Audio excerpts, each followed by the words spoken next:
यही same logic है आपके पास में, हाइट भी क्या करना है हमें, लिमिट करना है, क्यों, यही सेम लॉजिक की वजह से।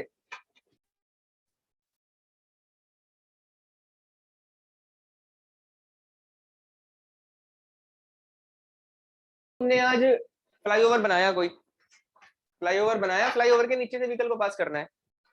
हमने फ्लाईओवर की हाइट दे रखी है कितनी, 10 मीटर, सपोज करो 10 फीट दे रखी है, सपोज जस्ट 10 फीट दे रखी है फ्लाईओवर की हाइट। अब जो व्हीकल उसके नीचे से आया आज वो था 8 फीट का, उसकी हाइट कितनी थी, 8 फीट थी, वो प्रॉपर्ली मूव कर जाएगा, उसके नीचे कोई दिक्कत नहीं है। लेकिन कल की डेट में वहां पर कोई ऐसा व्हीकल आया जिसकी जिसकी हाइट कितनी थी, 12 फीट थी। तो वो 10 फीट तो फ्लाईओवर की हाइट थी, व्हीकल की हाइट कितनी हो गई, 12 फीट हो गई, तो वो कैसे जाएगा उसके नीचे से, बताओ, आया समझ में क्या दिक्कत है। या तो तुम फिर फ्लाईओवर को तोड़कर उसकी हाइट बढ़ाओ, या फिर क्या करो, व्हीकल की हाइट को रेस्ट्रिक्ट कर दो कि भाई इससे ज्यादा हाइट का व्हीकल हमें नहीं बनाना है। आगे समझ में क्या लॉजिक है। तो इसीलिए हमने डायमेंशंस को रेस्ट्रिक्ट कर रखा है। डायमेंशंस व्हीकल की बहुत सारी फैक्टर को अफेक्ट करेंगी ना, कैसे अफेक्ट करेंगी, जैसे कि भाई विड्थ अफेक्ट करेगा पार्किंग कैपेसिटी को, पार्किंग में कितने व्हीकल हम ला सकते हैं, कितने व्हीकल प्रॉपर्ली पार्क हो जाएंगे, ये किस पे डिपेंडेंट है, विड्थ पे डिपेंडेंट है ना, ये डिपेंडेंट है विड्थ के ऊपर, ये विड्थ के ऊपर डिपेंडेंट है, विड्थ पे। और लेन विड्थ भी तो अफेक्ट होगी, किससे अफेक्ट होगी lane width, width of the vehicle से अफेक्ट होगी, बताओ होगी या नहीं होगी। तो ये सब डायमेंशन क्यों रेस्ट्रिक्ट करने का लॉजिक आया समझ में, क्यों रेस्ट्रिक्ट कर रखी है, बताओ, क्लियर है क्या चीज, ठीक है, लिखो इसमें पॉइंट्स। हाँ क्या, हाँ एसी एसी चल जाएगा।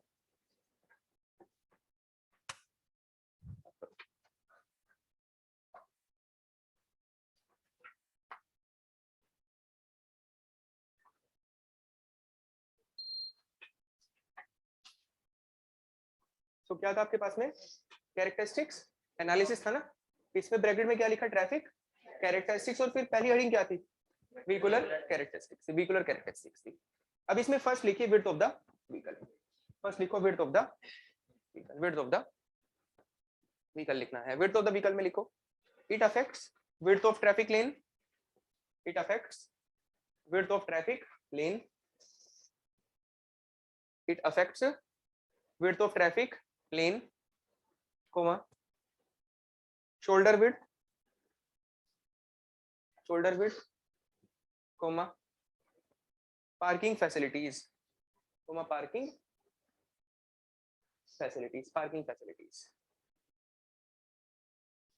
parking facilities, आगे समझ में ETC, ठीक है। तो आया समझ में विड्थ से क्या क्या अफेक्ट होगा, विड्थ अफेक्ट करेगी किसको, लेन विड्थ को। अभी ये पहले पढ़ा था तुमने कि एक लेन की विड्थ किसके बेस पे डिसाइड की जाती है, व्हीकल की विड्थ के बेस पे डिसाइड करी जाती है, कि भाई एक व्हीकल का कंफर्टेबल मूवमेंट कराने के लिए जो विड्थ देनी पड़ रही है तुम्हें रोड की, उसको क्या बोलते हैं, एक लेन कहते हैं। एक लेन में सिर्फ एक ही व्हीकल मूव करवाएंगे हम कंफर्टेबली। तो एक लेन की विड्थ किसके बेस पे डिसाइड करोगे, व्हीकल की विड्थ के बेस पे डिसाइड की जाती है। नेक्स्ट क्या आ गया आपके पास में, शोल्डर, शोल्डर की विड्थ भी किसके बेस पे डिसाइड की थी हमने, व्हीकल की विड्थ के बेस पे ही डिसाइड करते हैं। शोल्डर जो साइड में होता है ना एक इमरजेंसी पर्पस के लिए, वो आगे आएगा आपका टॉपिक ना, या मतलब हो चुका है पहले डिस्कस, तो वो दोबारा से रिपीट होगा आगे, वहां पे समझेंगे इसको। शोल्डर को, शोल्डर की विड्थ भी किसके बेस पे डिसाइड की जाती है, व्हीकल की विड्थ के बेस पे डिसाइड करते हैं। कितनी थी मिनिमम, 2.5 मीटर मिनिमम थी ना आपके पास में। पार्किंग फैसिलिटीज, पार्किंग में कितने व्हीकल प्रॉपर्ली पार्क हो सकते हैं, that will also depend on width of the vehicle, वो भी व्हीकल की विड्थ पे डिपेंडेंट है, ETC। चलिए ठीक है, आया समझिए पॉइंट। देखो इसमें maximum width is equal to 2.44 meter, maximum width is equal to 2.44 meter. Maximum width is equal to 2.44 meter, 2.44 meter, 2.44 meter. So India में मैक्सिमम विड्थ कितनी लिमिट कर रखी है? 2.44 मीटर लिमिट कर रखी है। क्लियर हो गया? चलो ठीक है, नेक्स्ट लिखो length of the vehicle, length of the vehicle. Next point है आपके पास लेंथ ऑफ द व्हीकल। इसमें लिखो it affects parking facility, it affects parking facility comma OSD, it affects parking facility comma OSD comma extra width comma capacity of road comma capacity of road etc, capacity of road etc, capacity of road etc। आया point समझ में? Vehicle की length किस किस चीज को affect करेगी? Obviously parking में कितने व्हीकल पार्क हो सकते हैं, चीज तो अफेक्ट होगी ना लेंथ से। बताओ अफेक्ट होगी या नहीं होगी? 1 किलोमीटर में कितने व्हीकल आ सकते हैं रोड पर, ये भी तो अफेक्ट हो जाएगा। कल डेंसिटी पढ़ा था हमने, तो capacity of the road, road की कितनी कैपेसिटी है व्हीकल को होल्ड करने की अपने अंदर, मतलब डेंसिटी अफेक्ट होगी। एक्स्ट्रा वाइडनिंग भी तो अफेक्ट होती है इससे। एक्स्ट्रा विड्थ हमने देनी पड़ती है कर्व के ऊपर, जो नॉर्मल विड्थ होती है ना रोड की, उसके कंपैरिजन में हम कर्व के ऊपर क्या प्रोवाइड करवाते हैं? कुछ एक्स्ट्रा विड्थ प्रोवाइड करवाते हैं। और उसमें फॉर्मूला क्या था उसको निकालने का? तुम बताओ क्या फॉर्मूला था, बताओ। क्लास करी तुमने वो? बताओ। साइकोलॉजिकल वाइडनिंग का फॉर्मूला बताओ, तुम बताओ। W प्लस डब्ल्यू क्या है? इसमें W की वैल्यू बताओ ना, वैल्यू क्या होगी इसकी? वैल्यू बताओ ना।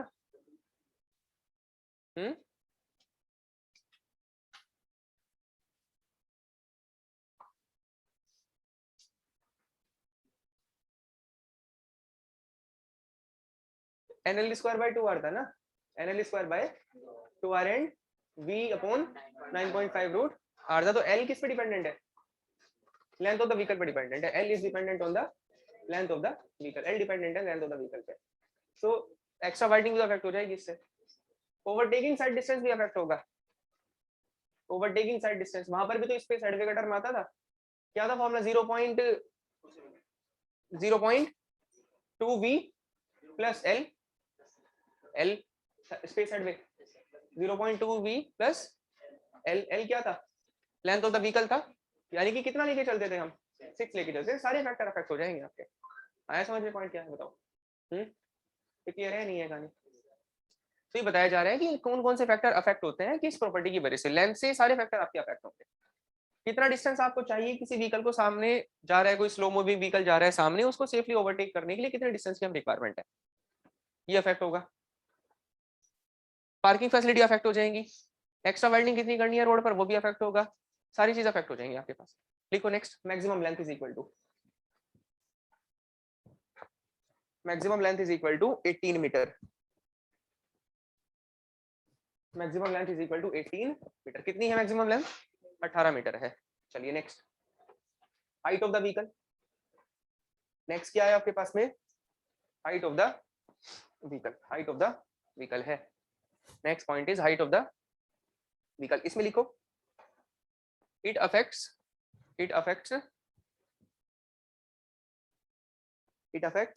clearance to be provided, it affects clearance to be provided, it affects clearance to be provided under structures, it affect clearance to be provided under structures such as bridges comma electric service lines, bridges comma electric service lines etc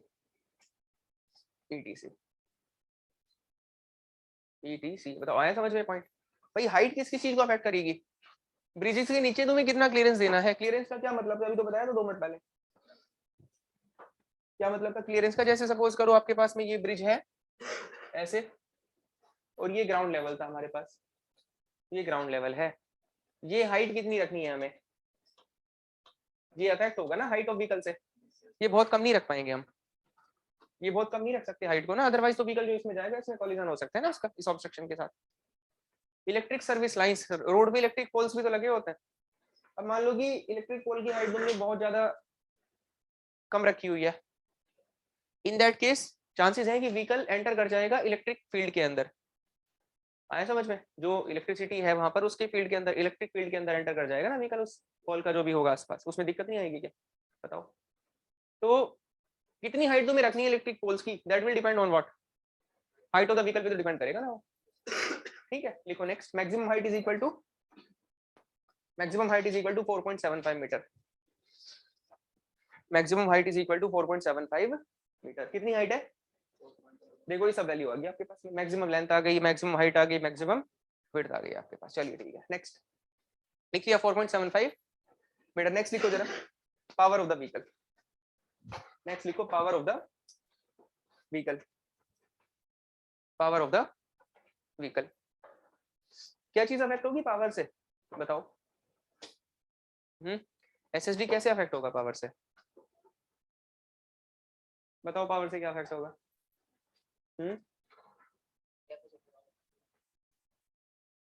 ये 10 बार बताया गया point जब से कि भाई power, cooling power affect नहीं होनी चाहिए, ग्रेडियंट होगा। देखो ग्रेडियंट में पता नहीं कितनी बार ये लाइन आई है कि भाई इतना ग्रेडियंट देंगे रोड पे जिससे कि कूलिंग पावर पे अफेक्ट ना आ जाए।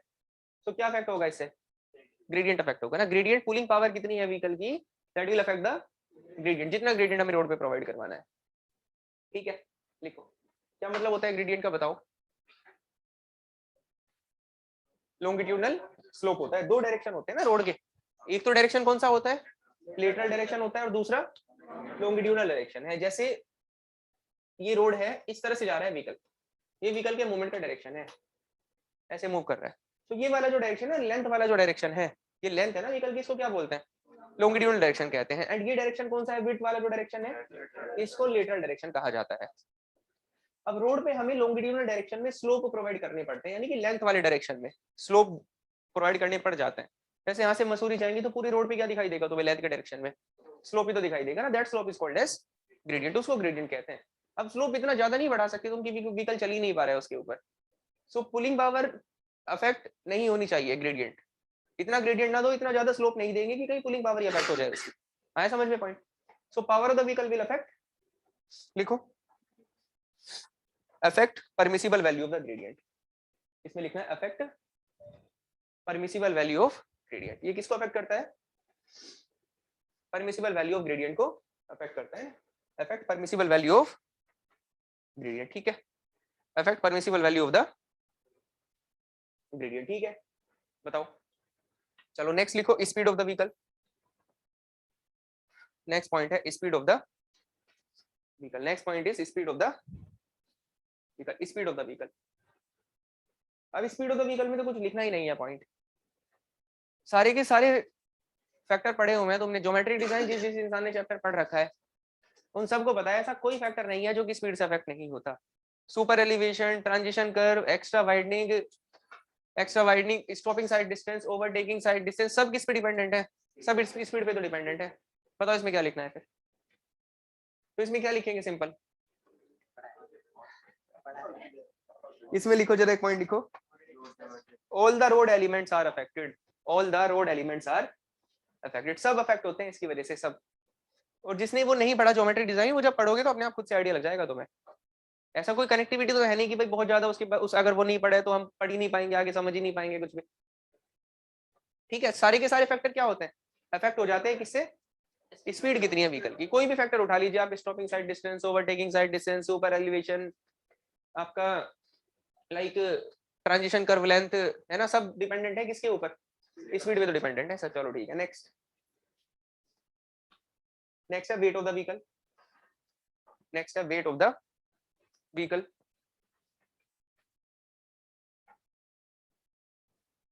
Wait of the vehicle, next point क्या है, वेट ऑफ द व्हीकल। बताओ वेट किसको अफेक्ट करेगा, रोड को तो अफेक्ट करेगा ही, कोई हवा को अफेक्ट थोड़ी करेगा वो। किसे अफेक्ट करेगा बताओ, वेट किसे अफेक्ट कर देगा, बताओ। अब वो अफेक्ट करेगा थिकनेस को, पेमेंट की थिकनेस कितनी रखनी है, पेमेंट की थिकनेस कितनी रखनी है, मोटाई कितनी रखनी है रोड की हमें ना, that will depend on wait of the vehicle. जितना ज्यादा वेट होगा व्हीकल का उतना ज्यादा क्या रखना पड़ेगा तुम्हें, थिकनेस रखनी पड़ेगी ना उसकी। और क्या अफेक्ट होगा उससे, ग्रेडियंट भी तो अफेक्ट होगा, ग्रेडियंट होगा ही नहीं होगा अफेक्ट, बताओ। मान लो व्हीकल का बहुत ज्यादा वेट है, तो अगर बहुत ज्यादा, ऐसे खुद पे सोच के देखो ना, कि जैसे कोई मान लीजिए कि बहुत पतला सा इंसान होता है, तो बहुत आराम से चढ़ाई कर लेता है कहीं पर भी। अगर थोड़ा सा वेट ज्यादा है इंसान का, इन दैट केस उसको चलने में इतना कंफर्टेबली मूव नहीं कर पाएगा वो। आया समझ में। तो ये किस पे डिपेंडेंट है सब, ग्रेडियंट भी डिपेंड करेगा किस पे, वेट कितना है, एंड थिकनेस भी डिपेंड करेगी किसके ऊपर, वेट पे डिपेंड करेगी ना। बताओ आया समझ में पॉइंट। चलो लिखो इफेक्ट्स, इफेक्ट्स इसमें लिखो effects pavement thickness, effects pavement thickness and gradient, effect pavement thickness and gradient. किसको अफेक्ट करता है, पेमेंट की थिकनेस को एंड ग्रेडियंट को अफेक्ट करेगा ना। चलिए ठीक है, ये पॉइंट आ गया। कितने फैक्टर हो गए बताओ, 6 फैक्टर हो गए। चलो ठीक है, नेक्स्ट लिखो, नेक्स्ट पॉइंट लिखो, रोड यूजर कैरेक्टरिस्टिक्स। ये किसकी कैरेक्टरिस्टिक्स चल रही थी अभी तक, तो व्हीकल की थी ना। अब नेक्स्ट क्या आता है आपके पास में, रोड यूजर कैरेक्टरिस्टिक्स है। अब रोड यूजर कैरेक्टरिस्टिक्स का मतलब किसकी बात हो रही है, अब इंसान की बात हो रही है जो उसको व्हीकल को चला रहा होगा। Road user characteristics. चलिए इसमें फर्स्ट लिखो फिजिकल कैरेक्टरिस्टिक्स। फर्स्ट क्या लिखना है, फिजिकल कैरेक्टरिस्टिक्स, फिजिकल कैरेक्टरिस्टिक्स। तो रोड यूजर कैरेक्टरिस्टिक्स में पहली कैरेक्टरिस्टिक्स कौन सी है, फिजिकल कैरेक्टरिस्टिक्स है। चलो लिखो इसमें, विजन, फिजिकल कैरेक्टरिस्टिक्स मतलब कौन कौन सी हो सकती है, vision comma hearing, hearing vision comma hearing comma strength, physical strength, strength ठीक है, हियरिंग कोमा फिजिकल स्ट्रेंथ, ठीक है। चलो हियरिंग कोमा फिजिकल स्ट्रेंथ। अब ये सब फिजिकल कैरेक्टरिस्टिक्स ही तो है। परफॉर्मेंस डिपेंड करेगा किसके ऊपर, कैरेक्टरिस्टिक्स पे। किसकी कैरेक्टरिस्टिक्स, व्हीकल की भी एंड यूजर की भी कैरेक्टरिस्टिक्स। व्हीकल की हमने बात कर ली, अब किसकी बात हो रही है, यूजर की बात हो रही है ना। यूजर में जैसे कि इंसान की बात हो रही है, जैसे पहला क्या आता है आपके पास में, फिजिकल कैरेक्टरिस्टिक्स। भाई विजन प्रॉपर होना चाहिए, विजन जो है सामने हमें प्रॉपर, मतलब प्रॉपर्ली हमें दिखते रहना चाहिए, दिखाई देना चाहिए हमें। अगर हमारा विजन प्रॉपर नहीं है, इन दैट केस मतलब हमें दिखी, हमें दिखता ही नहीं है और हम व्हीकल लेकर निकल लिए रोड पे, तो क्या होगा उस केस में, बहुत कुछ हो जाएगा। ठीक है, तो विजन होना चाहिए ना प्रॉपर। विजन में क्राइटेरिया आता है कलर ब्लाइंडनेस का भी, ये भी क्राइटेरिया आता है। अब मान लो तुम्हें ग्रीन दिखाई दे रहा है, रेड, और रेड क्या दिखाई दे रहा है, ग्रीन, ग्रीन दिखाई दे रहा है। तो तुम, सब व्हीकल रोड पे खड़े हुए हैं रेड टाइम में, रेड टाइम में व्हीकल खड़े हुए हैं रोड पे, तुम्हें क्या दिखाई दे रहा है, ये तो ग्रीन चल रहा है, क्यों खड़े हैं यहाँ पे, पागल है ये सब। आए समझ में, रोड पे चल रहा है ग्रीन और तुम्हें दिखाई दे रहा है रेड, सब मूव कर रहे थे, तुम वहां पे अकेले खड़े हो गए हो। बताओ आया समझ। So vision important role play करता है। एक आता है आपके पास हियरिंग, हियरिंग प्रॉपर होनी चाहिए ना, सुनाई देते रहना चाहिए। इंसान पीछे से हॉर्न बजा रहा है, हमें सुन ही नहीं रहा क्या हो रहा है सामने। और क्या इफेक्ट होगा, फिजिकल स्ट्रेंथ, ताकत। आया समझ में। अब मान लो हमारा खुद का वेट 2 किलो है और हम एक बुलेट लेके निकल लिए रोड पे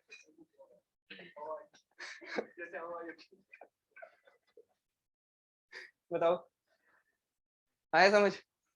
सो सब कैसे अफेक्ट होंगे, तो अफेक्ट करता है सेफ्टी को, मतलब परफॉर्मेंस को अफेक्ट करेगा ना सब भी। नेक्स्ट लिखो, नेक्स्ट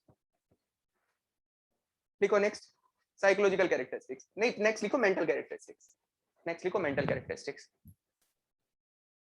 मेंटल कैरेक्टरिस्टिक्स, मेंटल, इसमें लिखो नॉलेज, मेंटल कैरेक्टरिस्टिक्स में लिखना है knowledge comma skills, knowledge comma skills comma intelligence, intelligence comma literacy, literacy comma experience, experience, experience, ठीक है, एक्सपीरियंस। बताओ मेंटल कैरेक्टरिस्टिक्स में ये सब पॉइंट्स हैं। अब ये ऐसे नहीं कि ऐसे लिखवाया जा रहा है, इस पे क्वेश्चन दिखाई देंगे तुम्हें गुप्ता एंड गुप्ता के अंदर कि बताओ ये कैरेक्टरिस्टिक्स कौन सी उसमें आती हैं, हाइट से क्या फैक्टर अफेक्ट हो जाएगा, विड्थ से क्या अफेक्ट हो जाएगा, इसे लिखवाई जा रही है सारी चीजें। हर पॉइंट से जो भी लिखवाया जाता है वो सब क्वेश्चन होते हैं। ये बताया क्या जा रहा है तुम्हें, क्वेश्चन के आंसर ही तो बताए जा रहे हैं तुम्हें। भाई जो क्वेश्चन आते हैं एग्जाम में उनके आंसर लिखवा दिए तुम्हें और वही नोट्स बन जाते हैं तुम्हारे, तो ये सब आंसर्स हैं तुम्हारे क्वेश्चन के। सो मेंटल कैरेक्टरिस्टिक्स लाइक जैसे नॉलेज कितनी है इंसान को ट्रैफिक रूल्स के बारे में, और स्किल्स, ड्राइविंग स्किल्स की बात हो रही है। लिटरेसी, कितना समझदार इंसान है, पढ़ा लिखा इंसान है या नहीं है, वो रोड पे जो साइन बने हुए हैं उनका मतलब समझ पा रहा है नहीं समझ पा रहा है ना। और इंटेलिजेंस, इंटेलिजेंस मैटर करेगा, आए समझ में, सब फैक्टर्स हैं। नेक्स्ट लिखो जरा, नेक्स्ट पॉइंट, नेक्स्ट लिखो, नेक्स्ट क्या लिखना है, हाँ ठीक है लिखो नेक्स्ट साइकोलॉजिकल कैरेक्टरिस्टिक्स, हाँ नेक्स्ट कैरेक्टरिस्टिक्स है साइकोलॉजिकल कैरेक्टरिस्टिक्स, साइकोलॉजिकल कैरेक्टरिस्टिक्स। इसमें लिखो जैसे fear comma anger, fear comma anger comma superstition, superstition comma maturity, maturity comma attentiveness, attentiveness, attentiveness. आए समझ में, ये सब साइकोलॉजिकल कैरेक्टरिस्टिक्स हैं। अब जैसे सपोज करो साइकोलॉजिकल कैरेक्टरिस्टिक्स है जैसे क्या, फियर एंगर। अब सपोज करो कि हम जा रहे थे सही साइड पे, रोड जो हमारी साइड थी हम उस पर जा रहे हैं साइकिल लेकर, सामने से आ रहा है ट्रक, आ रहा है रॉन्ग साइड बहुत हाई स्पीड पर, इन दैट केस क्या डेवलप होगा, फियर डेवलप हो जाएगा। आया समझ में। अब इस बार केस को रिवर्स कर दो, तुम जा रहे हो सही साइड पर ट्रक लेके और सामने से रॉन्ग साइड पर आ रही है साइकिल, इस बार क्या डेवलप होगा, एंगर डेवलप होगा। बताओ होगा ही नहीं होगा। नेक्स्ट सुपरस्टिशन, सुपरस्टिशन कंसिडर करा जाता है, उनको पता है कि वही सुपरस्टिशन है इंडिया के अंदर, सो वो भी कंसिडर करते हैं वो डिजाइनिंग में, ऐसा नहीं कि ऐसे लिख दिया वो पॉइंट उठाकर। सुपरस्टिशन का मतलब पता है तुम्हें ऑलरेडी, अंधविश्वास। जैसे बिल्ली रास्ता काटना, चीख दिया किसी ने, है ना, वो बिल्ली ने रास्ता काट दिया, हम वहीं पर खड़े हो गए रोड पे। अब ऐसे में क्या करेंगे, ऐसे करते हैं ना कि भाई पहले जब दूसरा व्हीकल जाएगा उसके बाद जाएंगे हम, ऐसे चलता रहता है। बताओ ये सब सुपरस्टिशन है। और क्या होता है नेक्स्ट, मैच्योरिटी, मैच्योरिटी तो बहुत ही ज्यादा इंपॉर्टेंट फैक्टर है, मैच्योरिटी तो सबसे इंपॉर्टेंट फैक्टर है जिंदगी में। बताओ है या नहीं है। अब जैसे तुम्हारी उम्र है 15 साल, 16 साल, 17 साल, और दूसरा केस है कि इंसान की उम्र हो चुकी 60 साल, तो कौन से केस में एक्सीडेंट के खतरे ज्यादा रहेंगे, 15, 16, 17 में ज्यादा रहेंगे। अब इसका रीजन भी बताया सबको, ठीक है। हाँ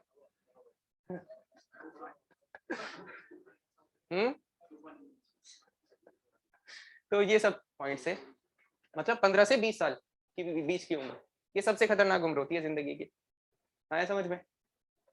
20 के बाद तो थोड़ी बहुत समझदारी से आने लगती है, ठीक है चलो। और क्या होता है, अटेंटिवनेस, मतलब जब ड्राइविंग कर रहे हैं तो दिमाग भी कहाँ पे होना चाहिए, ड्राइव में ही होना चाहिए। अब जैसे बैठे तो तुम क्लास में हो फिजिकली, पर दिमाग कहाँ जा रहा है, हाँ अब वो डिपेंड करेगा ना, किसी इंसान का दिमाग कहीं पर जा रहा होगा, किसी का दिमाग कहीं पर जा रहा होगा, वो तो डिपेंड करेगा ना पर्सन टू पर्सन। तो दिमाग भी कहाँ पर होना चाहिए, जहां पर है वहीं पर दिमाग होना चाहिए, हाँ चलो नेक्स्ट क्या होता है फैक्टर, है कोई और, खत्म हो गए, चलो ठीक है नेक्स्ट लिखो, इन्वायरमेंटल कैरेक्टरिस्टिक्स, इन्वायरमेंटल कैरेक्टरिस्टिक्स आ गई, इन्वायरमेंटल कैरेक्टरिस्टिक्स है नेक्स्ट, इन्वायरमेंटल कैरेक्टरिस्टिक्स। इसमें लिखो इन्वायरमेंटल कैरेक्टरिस्टिक्स में लिखो atmospheric conditions, atmospheric conditions comma locality, locality, ये सब पॉइंट्स आ जाएंगे आपके पास ना, लोकेलिटी। बताओ क्लियर है चीज। अब जैसे एटमॉस्फेरिक कंडीशंस पे भी डिपेंडेंट है, एटमॉस्फेरिक कंडीशन जैसे अभी देखो सर्दियों का टाइम आ चुका है, है ना। अब इस टाइम पर एक्सीडेंट के खतरे बढ़ जाएंगे। ऐसा सुना है तुमने कि यमुना एक्सप्रेस है, एक्सप्रेस वे था, दिख ही नहीं रहा था कुछ सामने, लेकिन स्पीड क्या रहती है, बहुत हाई रहती है व्हीकल्स की, दिखता नहीं है कुछ सामने, साइड डिस्टेंस बहुत कम हो जाता है सर्दियों में, लेकिन स्पीड क्या है, एक्सप्रेस वे है तो स्पीड क्या रहेगी, बहुत हाई रहती है, 100 kmph, 110 kmph ऐसी स्पीड पे चलता है व्हीकल। और जब कॉलिजन होता है तो एक साथ रुकते हैं सारे के सारे, फिर 15 20 25 गाड़ियां पीछे से, ऐसे होता है। हाँ समझ में। सो एटमोस्फेरिक कंडीशन पे डिपेंड करेगा। जैसे लोकेलिटी कैसी है, लोकेलिटी पे भी डिपेंड करेगा। ऐसा होता है कि कहीं पे बहुत से लोगों को होता है ना भाई, धूल मिट्टी से एलर्जी है ना, एकदम से तबीयत खराब हो जाती है, ऐसे होता है कंडीशन। तो कहीं पे ऐसी कंडीशन एटमोस्फेयर की, धूल है, मिट्टी है बहुत ज्यादा, ऐसे में ड्राइव करना पड़ रहा है, इन दैट केस क्या रहेगा, प्रॉब्लम्स हो जाएंगी, अफेक्ट करेगा परफॉर्मेंस। किसी को ठंड बहुत ज्यादा लगती है और किसी को ठंड बहुत कम लगती है, बताओ, इस पर भी तो डिपेंड करेगा। अभी जैसे थोड़ा सा मौसम आया ठंड का, अब किसी को तो बहुत ज्यादा ठंड लग रही है और किसी को लग ही नहीं रही है बिल्कुल भी, इन दैट केस भी तो अफेक्ट होगा, बताओ होगा या नहीं होगा। ये सब फैक्टर्स थे रोड यूजर कैरेक्टरिस्टिक्स, मतलब इंसान की कौन कौन सी कैरेक्टरिस्टिक्स अफेक्ट करेंगी परफॉर्मेंस को। क्लियर हो गया पॉइंट, बताओ ठीक है चलो। अब नेक्स्ट लिखना है, नेक्स्ट क्या लिखना है हमें, लिखो नेक्स्ट, इसमें हेडिंग डालो विजन, विजन हेडिंग डालो विजन। सो हेडिंग क्या है आपके पास में, विजन, विजन है, इसमें लिखो जरा। अच्छा विजन, विजन का मतलब क्या होता है, नहीं वो तो पता है मुझे, विजन का मतलब जो दिख रहा है वो मतलब होता है विजन का।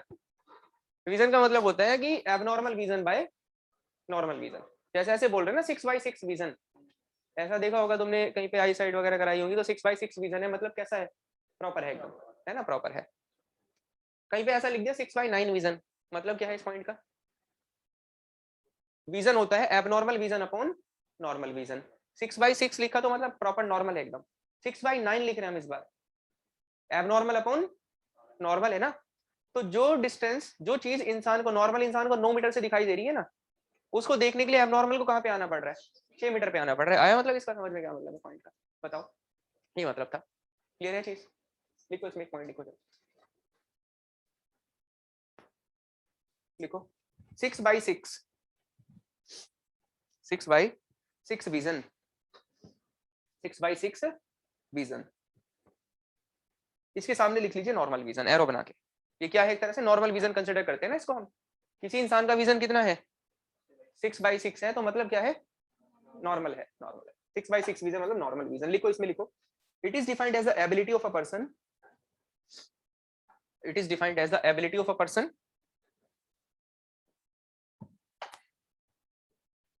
it is defined as the ability of a person to, it is defined as the ability of a person to recognize, it is defined as the ability of a person to recognize a letter of, to recognize a letter of size, to recognize a letter of size 8.5 mm, to recognize a letter of 8.5 mm at a distance of, at a distance of 6 meter, at a distance of 6 meter, at a distance of, आया इसका मतलब समझ में क्या है, बताओ। 6x6 का vision है, इसका क्या मतलब है, abnormal vision upon normal vision, मतलब वो जो 8.5 mm का जो लेटर है, उसको एक नॉर्मल इंसान कितने डिस्टेंस से देख सकता है, 6 मीटर से देख सकता है। अब वो ऐसा होता है ना, वो एक बोर्ड सा होता है, उस पे अलग अलग साइजेस के लेटर्स लिखे होते हैं, है ना। तो ये पॉइंट था, आया समझ में क्या मतलब है, बताओ क्लियर है नहीं ये चीज। चलिए ठीक है, नेक्स्ट लिखो 6x9 विजन, नेक्स्ट पॉइंट है 6x9 विजन, 6x9 विजन है। दूसरी क्लास कितने बजे होती है तुम्हारी, 1:15 हो जाती है, चलो ठीक है। 6x9 विजन लिखो, a person can recognize, a person can recognize, इसमें लिखो a person can recognize at a distance of 6 meter, a person can recognize at a distance of 6 meter, a person can recognize at a distance of 6 meter, what a normal person can recognize from what a normal person can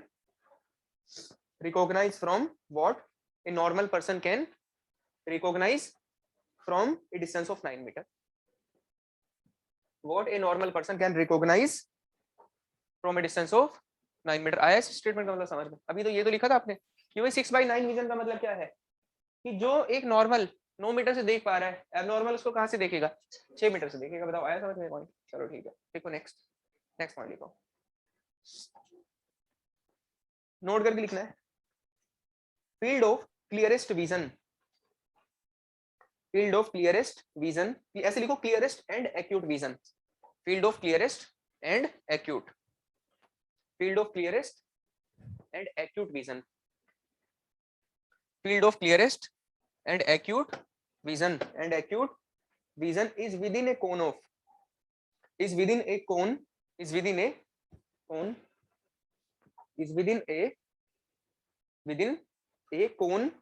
whose angle is only 3 degree.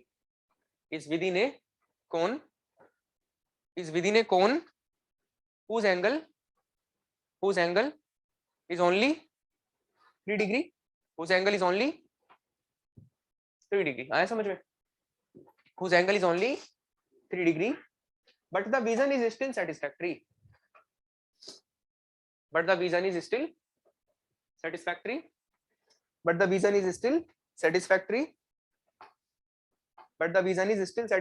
up to 10 degree. And in general, एक minute क्या लिखा है? Is still satisfactory up to 10 degree in general. And हटा दीजिए वहां से. in general, ठीक, in general and up to 20 degree and up to 20 degree and up to 20 degree and up to 20 degree in horizontal plane and up to 20 degree in horizontal plane. क्या मतलब इस point का? देखो जरा, जैसे suppose करो भाई, जैसे सपोज करो कि आपके पास में,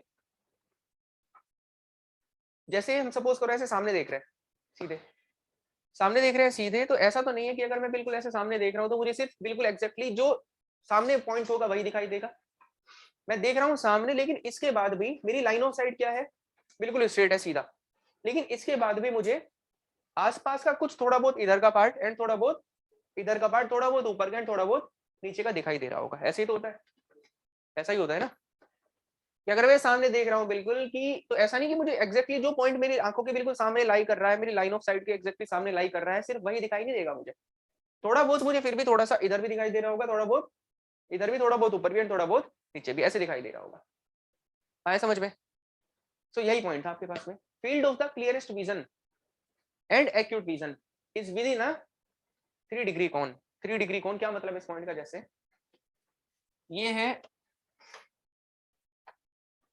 आईज, इस तरह से ऐसे देख रहे थे सीधे, इस तरह से देख रहे हैं बिल्कुल सीधा. बट इसका मतलब ये नहीं कि तुम्हें बिल्कुल सीधा देख रहे हो तो सिर्फ यहीं का ये वाला पॉइंट ही दिखाई देगा, बस ऐसा नहीं होता है ना. थोड़ा बहुत तुम्हें ऊपर भी दिखेगा, थोड़ा बहुत नीचे भी दिखेगा. तो अगर मैं यहां से उठा के ऐसे एक लाइन बना दूं,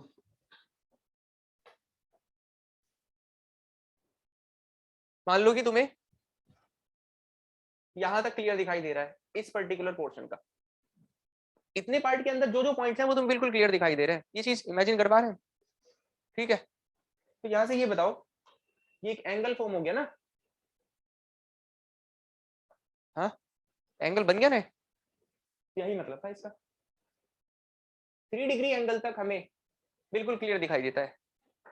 आया समझ में क्या मतलब है? जो एंगल बन रहा है ना, इस 3 डिग्री के अंदर एंगल में जितने भी पॉइंट्स लाई करेंगे वो सब हमें क्लियरली दिखाई देंगे, बिल्कुल क्लियरली दिखाई देंगे, बिल्कुल क्लियर दिखाई देंगे 3 डिग्री तक तो. लेकिन still satisfactory up to 10 degree Celsius तक. 10 डिग्री तक, हाँ 10 डिग्री तक फिर भी थोड़ा बहुत दिखाई दे रहा होता है.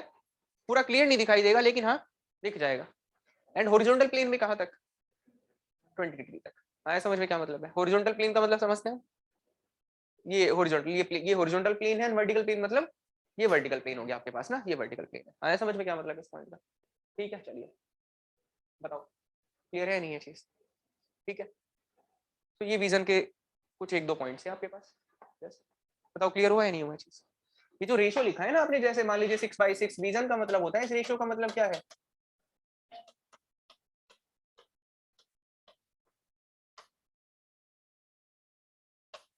Abnormal vision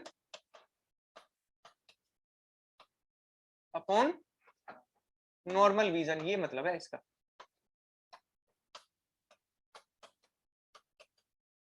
abnormal upon normal, ये मतलब है इस पॉइंट का ना, रेशियो का। हाँ बिल्कुल, यही तो मतलब आ रहा है। स्टेटमेंट भी लिखा है आपने कि भाई एक नॉर्मल वाला जो 9 मीटर से देख पा रहा है, अब नॉर्मल कहां से देखेगा वो? 6 मीटर से देखेगा। दो ही डिस्कस करी है हमने, ठीक, दो ही डिस्कस करी है। ठीक है, देखो ये आया, सब ये लिख लो फॉर्मूला था ना, फॉर्मूला लिख लो।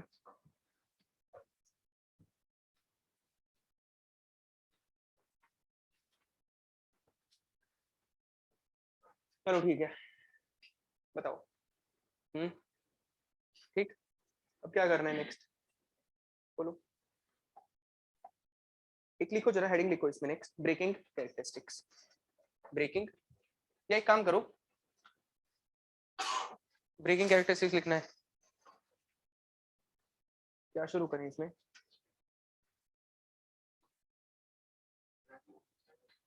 हाँ, ट्रैफिक खत्म हो गया चैप्टर? ऐसा किसने बताया तुम्हें खत्म हो गया? वो तो हर लाइन के बाद में पूछते हैं। क्या करना है नेक्स्ट बताओ।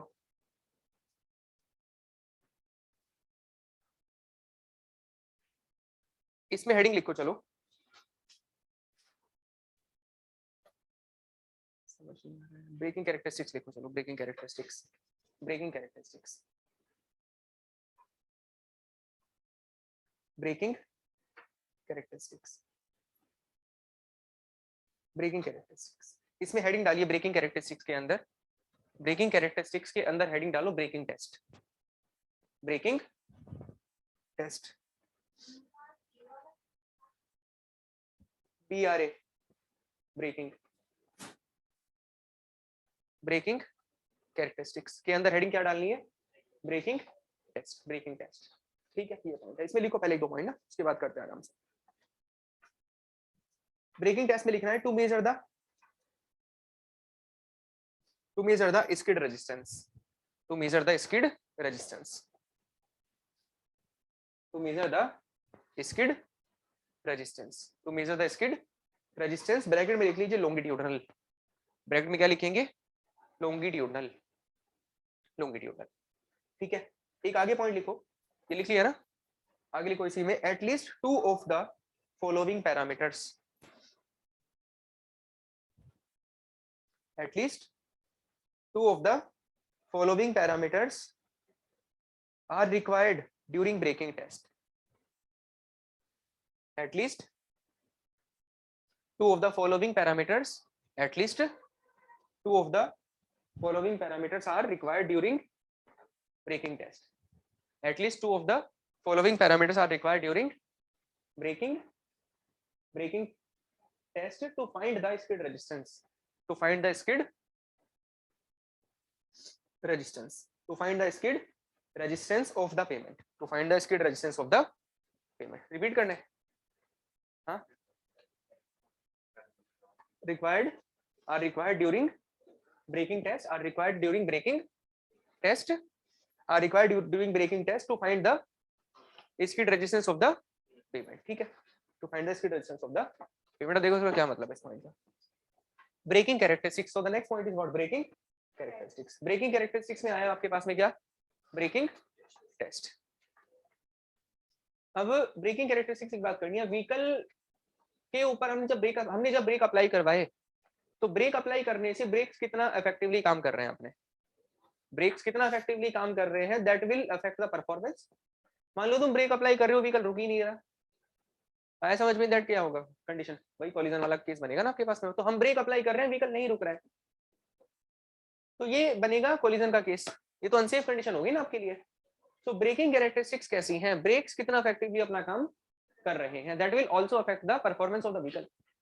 आया नहीं आया समझ में चीज?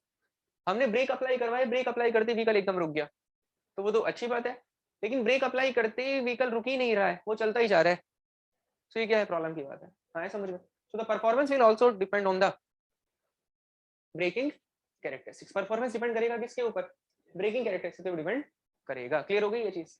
चलो ठीक है। अब ब्रेकिंग कैरेक्टरिस्टिक्स कितना इफेक्टिव है ब्रेकिंग कैरेक्टरिस्टिक्स, इस चीज को पता करने के लिए हम क्या कर रहे हैं, एक टेस्ट करेंगे। ब्रेकिंग कैरेक्टरिस्टिक्स कैसी है व्हीकल की, कितना इफेक्टिवली ब्रेक अपना काम कर रहे हैं, इसका मतलब आया समझ? ब्रेकिंग कैरेक्टरिस्टिक्स का मतलब क्या है, और ये अफेक्ट किसको करेगा, परफॉर्मेंस को अफेक्ट करेगा ना। कैसे वो आया समझ में पॉइंट, कैसे अफेक्ट करेगा तुम बताओ जरा एक बार, आया समझ में पॉइंट? हाँ तो वो पूछना चाहिए ना तुम्हें खुद से, कहाँ बोल रहे थे तुम, मन मन में बोल रहे थे? उसको खुद से पूछो ना भाई, ऐसे कोई ये थोड़ी है कि तुम पूछोगे तो कोई इंप्रेस करना है यहाँ पर, किसी को बेइज्जती हो जाएगी मेरी किसी के सामने, या ऐसा पॉइंट चल रहा है कोई मन में? बताओ यहाँ पे किसे इंप्रेस करोगे, लड़की तो बैठे हैं सब, बताओ। तो खुद से पूछ लो ना, अगर कोई दिक्कत आ रही है तो, अगर कोई दिक्कत आती है तो खुद से पूछ लिया करो, ठीक? ऐसा तो नहीं है कि भाई तुम पूछोगे तो तुम्हारे नंबर कट जाएंगे या कोई दिक्कत आ जाएगी, कोई भगा देगा तुम्हें क्लास से बाहर, ऐसा थोड़ी होता है भाई, नहीं है ना ऐसा कुछ पे। तो कोई दिक्कत है तो उसको पूछ लो ना खुद से, कोई बच्चे हो तुम 2 साल के, कि भाई कोई जबरदस्ती भाई खाना है, दूध पीना है, ये करना है, वो करना है, ऐसा कोई पूछेगा थोड़ी तुम्हारे से बार बार, खुद से बताना पड़ेगा ना। अभी तो चलो ठीक है स्टूडेंट्स कम है, अगर भीड़ ज्यादा होती तो ऐसे पूछता कोई तुम्हारे से स्पेशली कि बताओ तुम्हें आया क्या समझ में, नहीं पूछता ना, तो वो क्या करना पड़ेगा इन दैट केस, तुम्हें खुद से पूछना पड़ेगा ना। भाई जब पैसे दिए हैं तुमने, वो किस लिए दिए हैं पैसे, ऐसे बैठने के लिए यहाँ पर आकर खाली, किस लिए दिए पैसे बताओ, सीखने के लिए दिए ना, तो अगर कुछ पूछना है तो पूछ लो ना उसको, कोई दिक्कत थोड़ी है पूछने में, बताओ। ठीक है पूछ लो उसको खुद से। अब ऐसे नहीं पूछेंगे बार बार कि भाई आया समझ में, नहीं आया, वो तुम्हें खुद से पूछना पड़ेगा अगर नहीं आया तो, ठीक है चलो। सो ब्रेकिंग कैरेक्टरिस्टिक्स, ब्रेक्स कितना इफेक्टिवली काम कर रहे हैं व्हीकल के ब्रेक कितना इफेक्टिवली काम कर रहे हैं, इस पर भी डिपेंड करेगा क्या, परफॉर्मेंस। परफॉर्मेंस का मतलब क्या था हमारा, सेफ्टी इंश्योर कराना व्हीकल की, सर्विसिबिलिटी प्रॉपर बिना कंजेशन के उसका मूवमेंट करा देना रोड पे, यही तो एम था ना, परफॉर्म यही तो मतलब है परफॉर्मेंस इंप्रूव करने का। सो ब्रेकिंग पे भी डिपेंड, ब्रेकिंग कैरेक्टरिस्टिक्स पे डिपेंड करेगा क्या, उसकी परफॉर्मेंस, ब्रेक्स कितना इफेक्टिवली काम कर रहे हैं। मान लो तुम जा रहे हो रोड पे, तुमने ब्रेक अप्लाई करवाए, सामने कोई व्हीकल जा रहा था हमारे सामने, या फिर मान लीजिए कोई सामने रुकी हुई कोई कार खड़ी हुई है, या फिर सामने कोई इलेक्ट्रिक पोल है, हम जा रहे थे रोड पे, हमें वो दिखाई दिया रुका हुआ इलेक्ट्रिक पोल्स, अगर हम चलते जाएंगे तो हमारा उससे कोलिजन हो जाएगा, तो हम क्या कोशिश करेंगे, ब्रेक अप्लाई करने की कोशिश करेंगे ना, उससे अपना कोलिजन बचाने के लिए। लेकिन तुमने ब्रेक अप्लाई करी, वो रुक ही नहीं रहा है vehicle, so in that case क्या होगा, फिर कोलिजन होगा ना उसके साथ में।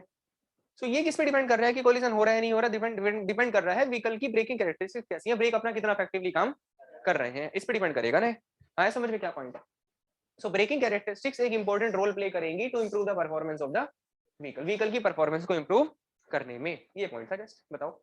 चलो ठीक है नेक्स्ट, ब्रेकिंग कैरेक्टरिस्टिक्स, ब्रेक्स कितना इफेक्टिवली काम कर रहे हैं, ब्रेक्स कितना इफेक्टिवली काम कर रहे हैं, इस चीज को पता करने के लिए आप एक टेस्ट करेंगे। कौन सा टेस्ट है? ब्रेकिंग टेस्ट है। ब्रेक्स कितना इफेक्टिवली अपना काम कर रहे हैं, इस चीज को पता करने के लिए हम क्या करेंगे, एक टेस्ट करेंगे, that test is braking test. And यही टेस्ट तुम्हें जानकारी देगा किसके निकाल के, इसकी रेजिस्टेंस की जानकारी निकाल कर देगा। अब इसकी रेजिस्टेंस का क्या मतलब है,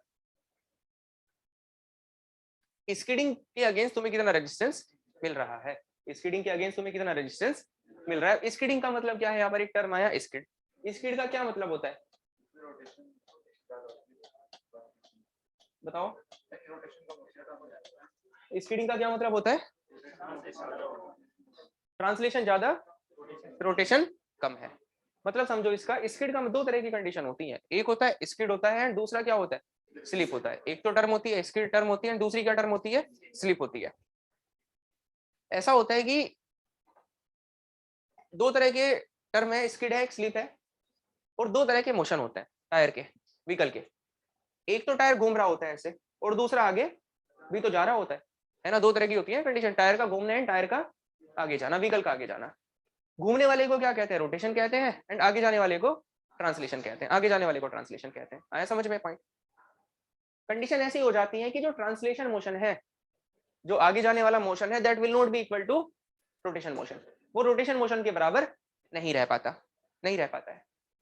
आया समझ में? यानी कि जितना रोटेशन हो रहा है, रोटेशन कितना हो रहा है एक बार में, एक रोटेशन है, तो एक रोटेशन में आगे कितना जाता है टायर, 2 पाई आर आगे जाता है, सरकमफेरेंस के बराबर आगे जाता है। लेकिन ऐसा पॉसिबल नहीं हो पाता प्रैक्टिकली जब हम रोड पे मूव करते हैं। रोटेशन मोशन जो है, जितना रोटेशन है उतना ही ट्रांसलेशन निकलकर नहीं आता, दोनों अनइक्वल हो जाते हैं। सपोज रोटेशन मोशन ज्यादा है किससे, ट्रांसलेशन से। टायर रोटेट तो कर रहा है लेकिन आगे जा ही नहीं रहा, टायर रोटेट कर रहा है लेकिन आगे नहीं जा रहा है। इसको क्या कहते हैं, इसको कहते हैं स्लिप, इसे स्लिप कहा जाता है। इसका जस्ट एक एग्जांपल सिंपल सा, ऐसा भी हो सकता है कि रोटेशन होता जा रहा है लेकिन ट्रांसलेशन बिल्कुल भी नहीं हो रहा, जीरो हो गया ट्रांसलेशन, ऐसी भी कंडीशन हो सकती है। इसे भी क्या बोलेंगे हम, स्लिप ही तो है। रोटेशन का ट्रांसलेशन से ज्यादा होना, that condition is called as slip कहते हैं इसको। अगर रोटेशन हो रहा है अब भी, ट्रांसलेशन बिल्कुल जीरो ही हो गया, इसको प्योर स्लिप बोल दो। जैसे एक एग्जांपल कि कीचड़ में बाइक का टायर फंस गया, अब हम एक्सेलरेट करते जा रहे हैं, करते जा रहे हैं, करते जा रहे हैं, ऐसा होता है ना, वो देखो घूमता ही जाएगा अपनी जगह पे, घूमता जाता है लेकिन आगे नहीं जाता ना, ऐसा देखा है सबने। सो ऐसे में रोटेशन तो हो रहा है ना, लेकिन क्या ट्रांसलेशन हो रहा है, नहीं हो रहा ना ट्रांसलेशन। तो ये क्या बन गई कंडीशन, ये स्लिप बन गई ना आपके पास, प्योर स्लिप बन गई एक तरह से। दूसरा क्या आता है आपके पास, स्किड आता है। स्किड का मतलब क्या है, इस बार ट्रांसलेशन ज्यादा हो गया किससे, रोटेशन से। अब ये हमें कहाँ पे दिखाई देगा, हाँ हाँ, जैसे फ्लाईओवर से नीचे उतर रहे हैं हम साइकिल लेकर, फ्लाईओवर से नीचे उतर रहे हैं कहाँ पे, साइकिल लेके। साइकिल के तुम ब्रेक अप्लाई करोगे जब फ्लाईओवर से नीचे उतरोगे, या नहीं अप्लाई करोगे ब्रेक, ब्रेक अप्लाई करवाओगे नीचे उतरते समय। तुमने ब्रेक अप्लाई करवाए, ब्रेक अप्लाई करके तुमने रोटेशन क्या कर दिया, जब ब्रेक अप्लाई करोगे तो टायर कम घूमना शुरू होगा, लेकिन अभी भी साइकिल क्या करती रहेगी, आगे जाती रहती है क्या, ऐसा ऑब्जर्व करा होगा ना सबने, करा है नहीं करा बताओ। तो इसमें क्या हो गया, इस कंडीशन में ट्रांसलेशन वाला ज्यादा है किससे, रोटेशन से। रोटेशन को तो रोक दिया ना हमने, लेकिन ट्रांसलेट क्या कर रही है, अभी भी वो जा रही है ना साइकिल आगे। ये क्या बन गया आपके पास, स्किड बन गया।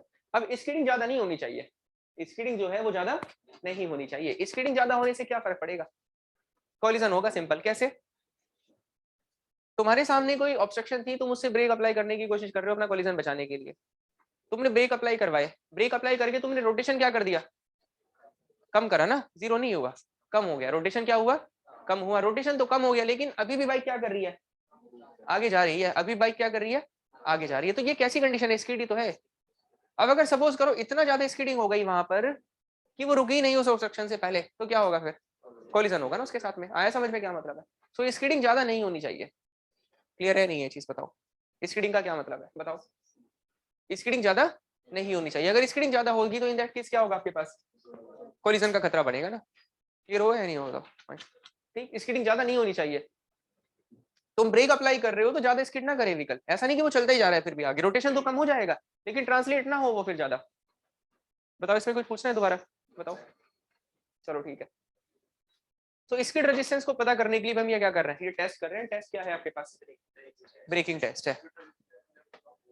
हाँ, स्किड रेजिस्टेंस जब कम होगा तब बेटर होगा, ज्यादा होगा तब बेटर होगा ना, ठीक है। रेजिस्टेंस, चलो ठीक है,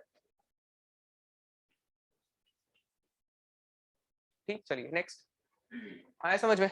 अब स्किड रेजिस्टेंस कौन से डायरेक्शन में देख रहे हैं, लॉन्गिट्यूडनल डायरेक्शन में ना। लेंथ क्या लोगी, तो ये बात चल रही थी सारी की सारी, तो इसलिए ब्रैकेट में आपने क्या लिखा है वहां पे, लॉन्गिट्यूड लिखा है, लॉन्गिट्यूडनल।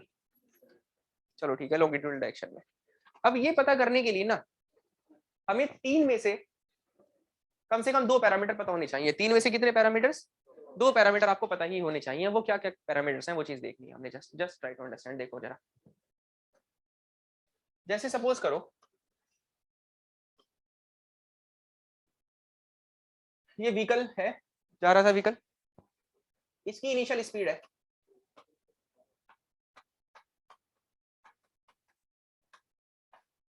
इनिशियल स्पीड कितनी है, इनिशियल स्पीड u मीटर पर सेकंड है। इनिशियल स्पीड कितनी है इसकी, जो इनिशियली मूव कर रहा था जिस स्पीड से, वो स्पीड कितनी है, u मीटर पर सेकंड है। आपने अप्लाई करवाया ब्रेक्स, यहाँ पे हमने क्या अप्लाई करा दिया, ब्रेक अप्लाइड, ब्रेक अप्लाई करवा दिए।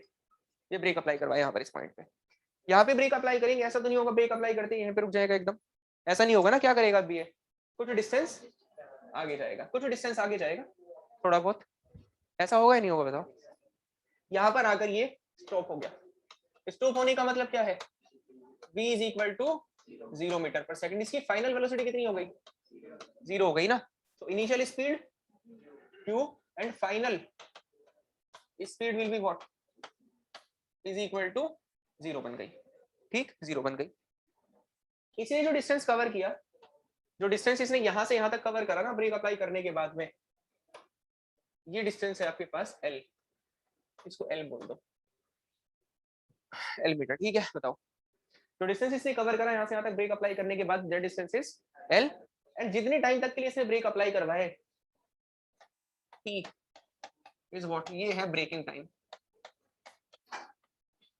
Time of brake application, time of brake application, ये ब्रेक एप्लीकेशन का टाइम है। सो सारे टर्म क्लियर हो गए। L क्या था, डिस्टेंस जो इसने ब्रेक अप्लाई करने के बाद भी कवर किया, इस डिस्टेंस को हम कह रहे हैं इसकी डिस्टेंस है। स्किडिंग का मतलब क्या था, ब्रेक अप्लाई करने के बाद भी वो कितना आगे जा रहा है, तो ये डिस्टेंस क्या, यहाँ पे ब्रेक अप्लाई कर दिए थे ना अपने, उसके बाद भी आगे जा रहा है, तो दैट डिस्टेंस इज व्हाट, इसकी डिस्टेंस हो गया, है ना, इसकी डिस्टेंस है। ये इनिशियल स्पीड थी इसकी u मीटर पर सेकंड, एंड फाइनली स्पीड कितनी हो जाएगी, 0 हो जाएगी ना आपके पास, बताओ आया नहीं आया समझ में। और t क्या है आपके पास में, ब्रेकिंग टाइम है, किस यूनिट में, सेकंड्स में, और ये क्या है आपके पास, ब्रेकिंग डिस्टेंस है, ब्रेकिंग, ये ब्रेकिंग डिस्टेंस है। बताओ अब ये जो ब्रेकिंग टाइम है ना, ब्रेकिंग टाइम यहां से यहां तक वाला ही है पूरा है, क्योंकि ऐसा तो नहीं करते ना जब हम ब्रेक अप्लाई करते हैं कि भाई ब्रेक अप्लाई करिए और छोड़ दिया फिर उनको, ऐसे नहीं करते ना, क्या करते हैं जब तक रुक नहीं जाता पूरी तरह से तभी तक क्या करके रखते हैं, ब्रेक अप्लाई करके रखते हैं। बताओ, या ऐसा करते हैं कि लगाया छोड़ देगा फिर, ऐसे नहीं करते। सो जब ब्रेक अप्लाई करे उसके बाद ब्रेक कब तक अप्लाई करके रखोगे, पूरी एंड तक अप्लाई करके रखोगे ना। बताओ आगे कंडीशन समझ में क्लियर है चीज, चलो ठीक है, डायग्राम बनाओ फिर, बनाओ डायग्राम।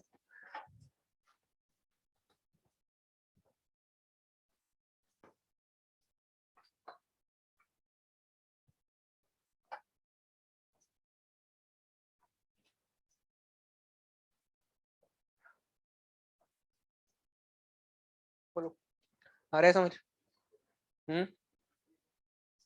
बताओ।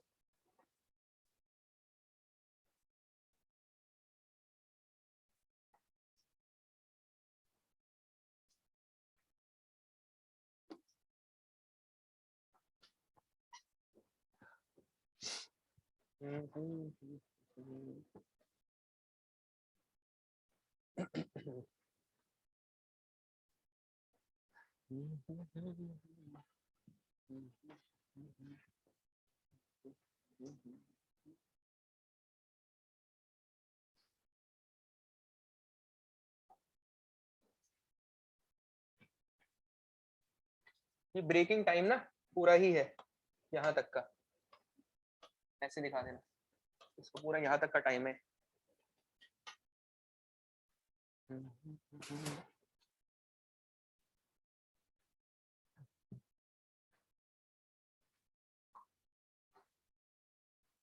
भाई बोलना तो आना चाहिए ना हमें खुद से, अगर कोई दिक्कत है तो उसको बताना आना चाहिए ना सामने वाले इंसान को, क्या नहीं आना चाहिए बताओ। अब कोई इतना तो हम आपस में इमोशनली कनेक्टेड नहीं है कि तुम्हारी बिना बोले मैं तुम्हारी बात समझ लूंगा, बताओ क्या ऐसा है कुछ, हाँ ऐसा तो नहीं है ना कुछ भी, हम्म ऐसा नहीं है ना कुछ भी, तो तुम बताओगे तभी तो मैं समझूंगा ना। अभी मुझे क्या कोई कैसे पता लगेगा भाई हाँ कुछ दिक्कत है, नहीं पता लग पाएगा। अब लोग बोल बोल के कहाँ से कहाँ पहुंच गए बताओ, सिर्फ बोलने बोलने से, हाँ बोल कर भी तो पहुंचे अब देखो ना, अब हर्षा भोगले है क्रिकेट एक्सपर्ट, ये क्या कोई ये सचिन तेंदुलकर है, नहीं है ना, खेलते तो नहीं है लेकिन क्या है, बोलने का ही तो एक अच्छा वो तरीका है बहुत। कपिल शर्मा देखो, तो बोलने का टैलेंट हमारे पे होना चाहिए। अब तुम्हें क्या लगता है कि वो क्लास में जो लड़के पीछे बैठ के होटिंग करते हैं, जो ऐसे कमेंट करते हैं, वो क्या पागल होते हैं वो पागल नहीं होते, बहुत टैलेंटेड लोग होते हैं वो, ऐसे लोग ही तो कल जाकर कहीं टीचर बनते हैं, आया समझ। आए नहीं आए तो फिर बताओ। तो बोलना आना चाहिए हमें, जो मन करे बोल दो, ठीक है। ऐसे नहीं सोचना बाद में कि मैंने बोल दिया होता उस टाइम तो सही रहता। तो जो मन करे बोल दो। अब ऐसा भी नहीं है कि जो मन करेगा वही बोल दोगे। बोलने से पहले भी सोचना है कि बोलना क्या है। चलो ठीक है, लिखो। ये बना लिया डायग्राम। इसमें लिखो braking distance L metre. Braking distance क्या है आपके पास में? एल मीटर है। Braking distance is equal to L metre. आगे लिखो initial speed is equal to U metre पर सेकेंड। उसको अलग लिख लेते हैं ना नीचे। Initial speed is equal to U metre पर सेकेंड। यू मीटर पर सेकेंड, ठीक है, is equal to U metre पर सेकेंड। आगे लिखो actual duration of the break application. Actual duration of the break application. आगे क्या लिखना है? Actual duration of the break application. Actual duration of the break application. Actual duration of the break application slash करके लिखो breaking time. Breaking time क्या बोल रहे हैं? टी सेकंड्स ना, टी सेकंड्स, टी सेकंड्स। अब देखना इसमें जरा समझने की कोशिश करो। इक्वेशन ऑफ मोशन है हमारे पास में, तीन इक्वेशंस होती हैं। v is equal to U plus A T, v is equal to U plus A T, ये एक इक्वेशन ऑफ मोशन है। सो इक्वेशन वही अप्लाई करवा रहे हैं, v is equal to U plus A T. v क्या है? फाइनल स्पीड होती है, फाइनल वेलोसिटी। और u क्या होता है? इनिशियल होती है। ये तो क्या है हमारे केस में?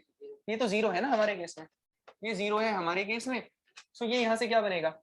u is equal to minus A T, minus A T, and यहाँ से minus A will be equal to what? u by T बनेगा ना, u बाय टी बनेगा। अब हमने a के साथ माइनस लगा रखा है, क्यों? a एक्सेलरेशन होता है ना, क्योंकि रिटार्डेशन का केस है, ये रिटार्डेशन का केस है, इसीलिए a के साथ हमने क्या अप्लाई करवाया? माइनस शो करा। जस्ट माइनस का क्या सिग्निफिकेंस है? सिंपल माइनस बस ये शो कर रहा है तुम्हें कि किसका केस है? रिटार्डेशन का केस है, कि in the direction of the motion the speed is decreasing, speed decrease हो रही है, ये शो कर रहा है जस्ट हमें। आया समझ में चीज? चलो ठीक है। So retardation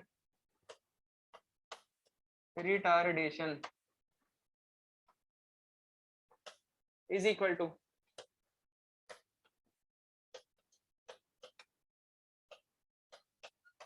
initial speed upon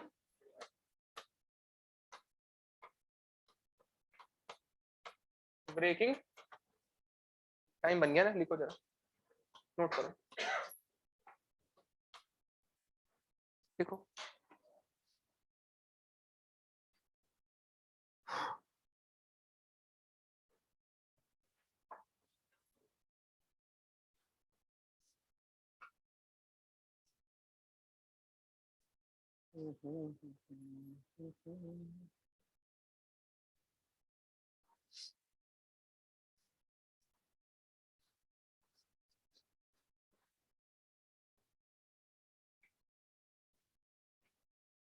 लिख लिया? हो गया? चलो लिखो।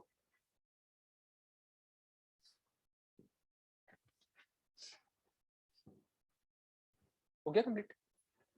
लिख लिया ना? ठीक, अब आगे चलते हैं। एक और इक्वेशन होती, ये कुछ लिखना था अभी। एक इक्वेशन क्या होती है? s is equal to U T plus half A T square, ये भी तो इक्वेशन होती है। s is equal to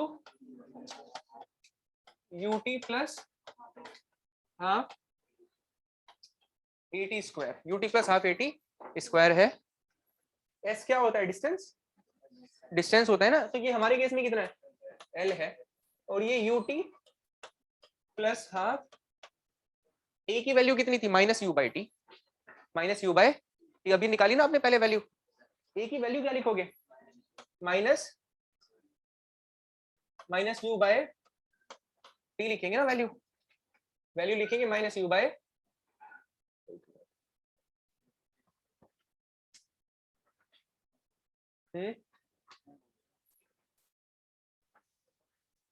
minus U by T और टी स्क्वायर ना। यहाँ से इसको सॉल्व कर लो, टी से टी ये कैंसिल हो जाएगा, ये क्या बचेगा, L is equal to what, half U T बचेगा ना, बताओ यही आ रहा है सॉल्व करके। सो यहां से बन रहा है इसकी distance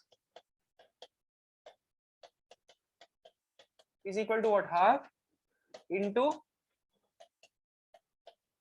initial speed into braking time. ये फॉर्मूला आ गया आपके पास में।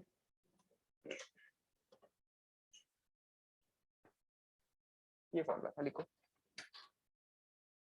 लिख लीजिए ना।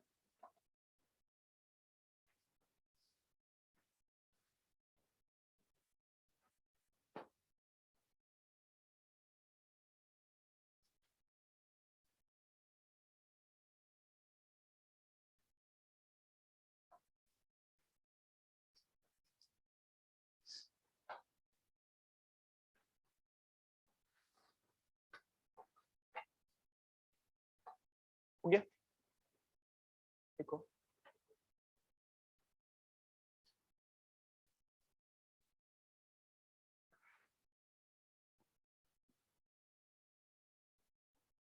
बताओ, लिख लिया, हो गया कंप्लीट।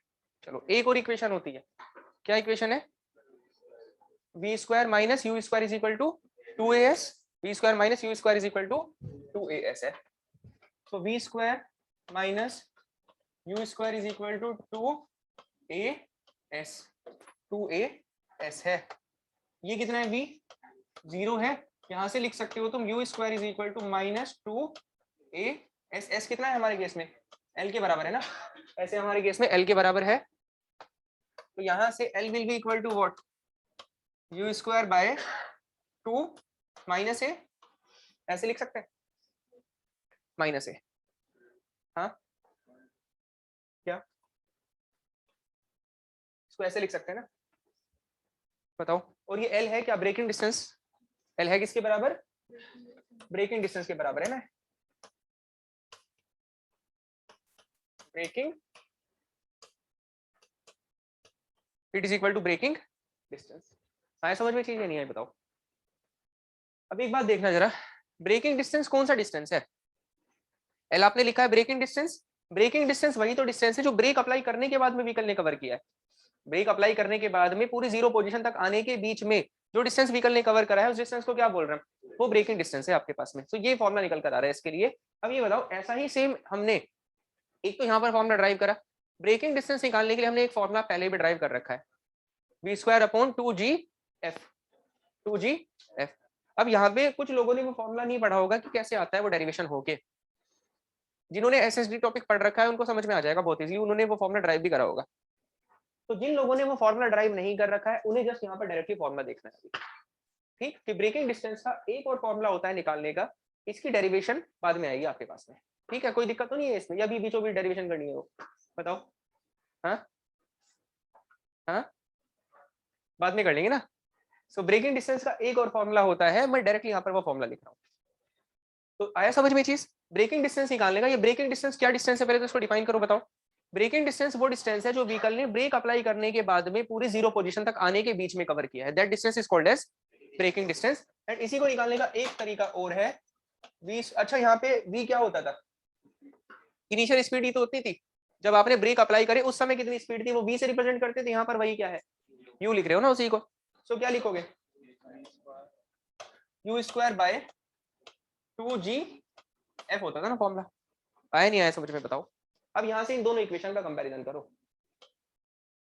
कंपेयर करके क्या पता लग रहा है, minus A is equal to GF, minus A is equal to GF and F is equal to what, minus A by G. और ये बहुत इंपॉर्टेंट फॉर्मूला आ गया तुम्हारे पास एक। सो यहां से क्या बना आपके पास में, देखो जरा, अब इसको लिखेंगे आराम से, फिर ये बन रहा है आपके पास में, ये आया समझ में कंपैरिजन करके ये टर्म कैसे बन रही है। यहां से देखो ना, यू स्क्वायर सेम है दोनों में, टू भी सेम है, माइनस ए किसके बराबर आ रहा है, जीएफ के बराबर आ रहा है, minus A is equal to GF, F will be equal to what, minus A by G. अब यहां से ये बताओ जरा, जी का मतलब क्या है, जी का एक्सेलरेशन ड्यू टू ग्रेविटी 9.81 इसकी वैल्यू होती है ना, 9.81 एक्सेलरेशन ड्यू टू ग्रेविटी है। ए हमने देख लिया, ए क्या था आपके पास में, F is equal to sorry हाँ F is equal to retardation upon acceleration due to acceleration due to gravity. अब यहां से देखो जरा, ए का तो कोई दिक्कत है ही नहीं, ए का तो फॉर्मूला आपने निकाला भी पहले, जी भी हमें पता है क्या है जी 9.81 है। एफ क्या है आपके पास में, एफ होता है coefficient of the longitudinal friction ना। जब हमने स्टॉपिंग साइड डिस्टेंस पढ़ा था तो वहां पे कौन सा एफ कंसीडर किया जाता है,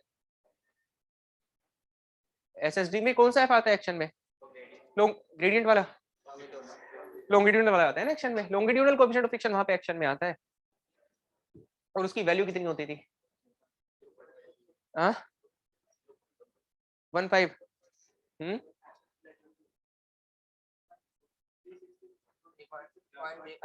point coefficient of longitudinal friction की वैल्यू किसके बीच में होती थी, किस रेंज में होती थी, 0.4 से 0.35 के बीच में होती थी ना, 0.35 से पॉइंट, हाँ तो एक ही तो बात है, 0.35 से 0.4 के बीच में होती थी, ये वैल्यू रहती थी उसकी।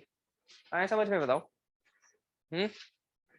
ठीक है चलो, बट वो एक्चुअल वैल्यूज नहीं थी, उस समय लिखा था ना आपने कि वो एक्चुअल वैल्यूज नहीं थी, वो एक्चुअल वैल्यू नहीं थी उसकी, वो तो वहां पे आपने लिखा था वो फैक्टर्ड वैल्यू थी सारी की सारी, इनकी एक्चुअल वैल्यू कहाँ पे पता करोगे, वो बताया भी था उस समय आएगा कि वो थर्ड चैप्टर में आएगा जब आप ब्रेकिंग, जब आप ट्रैफिक इंजीनियरिंग पढ़ेंगे। और देखो आज उसका दिन आ गया, बताओ आया नहीं आया समझ में। सो आज उसकी एक्चुअल वैल्यूज आएंगी निकल के, और एक्चुअल वैल्यू कितनी होती है, लगभग 0.6 0.65 0.7 ऐसी रेंज में दिखाई देगी तुम्हें। तो वहां पे तो कम मान रहे थे हम, अब कम मान के फायदा हुआ था हमें, नुकसान हुआ था, फायदा ही तो हुआ था ना। हम कोई भी चीज ऐसी क्यों करेंगे जिससे हमें नुकसान हो, या आईआरसी तुम्हें कोई ऐसी चीज बताएगी कि भाई इससे तुम अनसेफ हो जाओगे तो मैं ऐसा कर देती हूँ तुम्हारे लिए, ऐसा नहीं करेगी ना। आईआरसी जो भी करेगी क्यों करेगी, हमें हमें सेफ बनाने के लिए करेगी ना, आया समझ में। अब वो कैसे सेफ हुए थे उस कंडीशन में वो तुम्हें बता रखा है ऑलरेडी स्टोरी। अब वैसे दोबारा तो नहीं होगा कि भाई देखो ऐसे ऐसे हुआ था, ठीक है वो बताया था ना उस टाइम पर कि देखो कैसे सेफ हुए थे, बताया था नहीं बताया था, तुम बताओ जरा। हाँ सेंट्रीफ्यूगल फोर्स पे कहाँ पहुंच गए तुम ये कोई कर्व चल रहा है हॉरिजॉन्टल कर्व,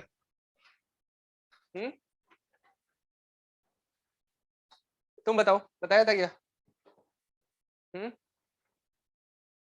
बताया था नहीं बताया था, ये बताओ बस। अब जब मैं कह रहा हूँ कि बताया था तो बताया ही होगा ना, इसमें इतना क्या सोचना पड़ रहा है बताने में कि बताया था नहीं बताया था। जब मैंने कहा है कि भाई बताया था मैंने, उसके बाद भी तुम बताने में डाउट कर रहे हो कि बताया था नहीं बताया था। सिंपल बोलो ना कि हाँ बताया था आपने बस। हाँ तुम बताओ बताया था क्या, याद नहीं है। अब याद होना एक अलग बात होती है, और बताया ही नहीं वो एक अलग बात होती है। किसी को भी याद नहीं होता पूरी क्लास में। हाँ बताया था, क्या बताया था बताओ। अगर कम रख रहे हो तो हम मान के चल रहे हैं ज्यादा इसकी डिस्टेंस कवर कर रहा है। देखो ना एफ के इनवर्स रिलेशन है एल के साथ, आपने एफ को कम रखा, एल की वैल्यू को क्या माना आपने ज्यादा। हम क्या मान रहे हैं कि व्हीकल ब्रेक अप्लाई करने के बाद भी ज्यादा डिस्टेंस कवर कर रहा है। अगर आपने, जो कि एक्चुअली है नहीं ऐसा, ज्यादा डिस्टेंस कवर करना है तो दिक्कत की बात थी ना आपके लिए, आपने मान लिया वो ज्यादा डिस्टेंस कवर कर रहा है। अगर आप उस कंडीशन में भी सेफ बना दोगे ना व्हीकल को, तो एक्चुअली कंडीशन में तो वो क्या रहेगा, सेफ रहेगा ही ना। बताओ आया नहीं आया समझ में, बताओ। ठीक है भाई, तुम्हारे ऊपर लेट अस सपोज करो कि लोड आने वाला है 20 किलो न्यूटन का, और तुमने खुद को तैयार कर रखा है 40 किलो न्यूटन के लिए। लोड आना है तुम्हारे ऊपर 20 किलो न्यूटन का, लेकिन तुमने तैयार किसके लिए कर रखा है खुद को, 40 के लिए तैयार कर रखा है। अगर तुमने 40 में खुद को सेफ बना रखा है तो मतलब 20 में तो सेफ हो ना तुम। वही तो सेम काम हो रहा है यहाँ पर भी। बताओ आया समझ में चीज, क्या मतलब है इसका। ठीक है चलिए, तो ये एफ क्या होता है, एफ का मीनिंग लिखिएगा यहाँ पे जरा, ये नोट कर लो पहले ना, सारा ये नोट करो, ये सब लिखो लिखो।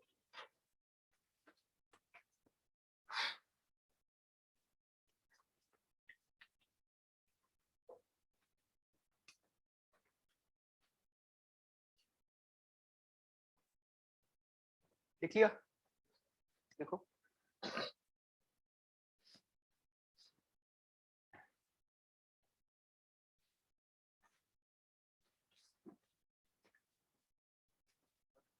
हाँ बताओ। हाँ सेम है, सेम है। इसकी डिस्टेंस बोल दो या फिर ब्रेकिंग डिस्टेंस बोल दो।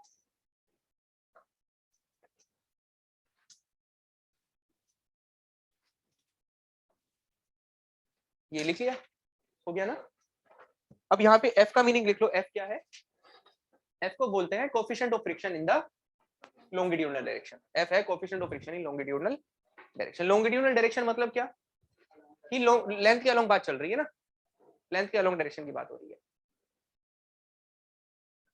सो आज इसकी एक्चुअल वैल्यू डिस्कस नहीं है। अगर बताओ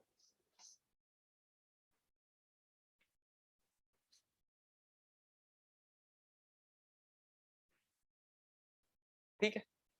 सो ये सब कुछ फॉर्म में थे आपके पास में। अब क्या करना है नेक्स्ट? हाँ, अब करने हैं क्वेश्चन। अब इसमें न्यूमेरिकल करते हैं ना, दो चार। अप्लाई कैसे करना है इन सबको। सो आ गया सारा समझ में? हाँ ये क्लियर है? क्या कोई दिक्कत है बताओ, कुछ भी दिक्कत हो जिंदगी में? ठीक, चलो ठीक है। अब क्वेश्चन करना है। लिखो क्वेश्चन, क्वेश्चन लिखो। इन अ ब्रेकिंग टेस्ट, क्वेश्चन है आपके पास में। अभी सब उस ग्रुप पर ऐड है क्या? कोई भी ऐसा है जो ग्रुप पे ऐड नहीं है? तुम ऐड हो ग्रुप पे, ऐड हो ग्रुप पे। और तुम सब ग्रुप पर ऐड है, तो मैं फोटो भेज दे रहा हूँ। और जो अगर कोई ग्रुप पर ऐड नहीं है, अगर कोई भी स्टूडेंट ग्रुप पे ऐड नहीं है, तो क्योंकि क्वेश्चन में डिक्टेट नहीं करना चाह रहा, बोलना नहीं चाह रहा क्वेश्चन, तो मैं क्या कर रहा हूँ उसके लिए? हाँ, तो मैं फोटो भेज रहा हूँ क्वेश्चन की। ठीक, अगर लिखना है तो बताओ, लिख लेते हैं, बाकी उसमें भी कोई दिक्कत नहीं है। तो मैं फोटो भेज रहा हूँ, उसमें टाइम कम कंज्यूम होगा तुम्हारा ना भाई। पहले मैं बोलूंगा फिर तुम लिखोगे। एक बार तुम्हें फोटो भेज दिया, वो उसमें डायरेक्टली देख के लिखो क्वेश्चन। इसमें कोई प्रॉब्लम है इसमें बताओ? कोई दिक्कत है किसी तरह की? चलो ठीक है, सब ग्रुप पे ऐड है। अगर कोई ग्रुप पे ऐड नहीं है तो मुझे मैसेज कर दो, मैं उसको भी भेज दूंगा फोटो। हाँ क्या? अगर ग्रुप पे ऐड नहीं है कोई तो मैसेज कर दीजिए, ठीक है? तो फोटो भेज रहा हूँ मैं।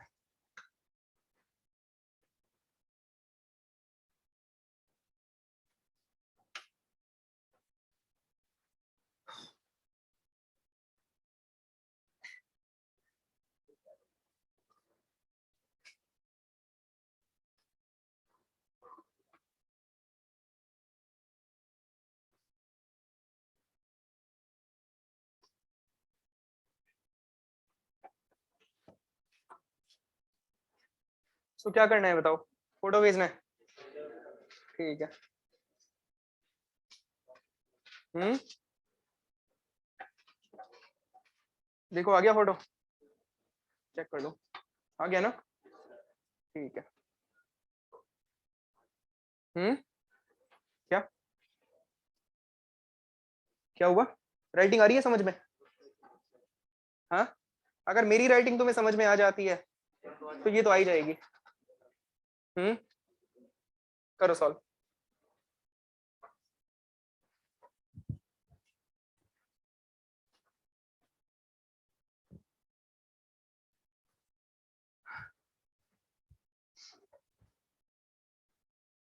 सॉल्व करो।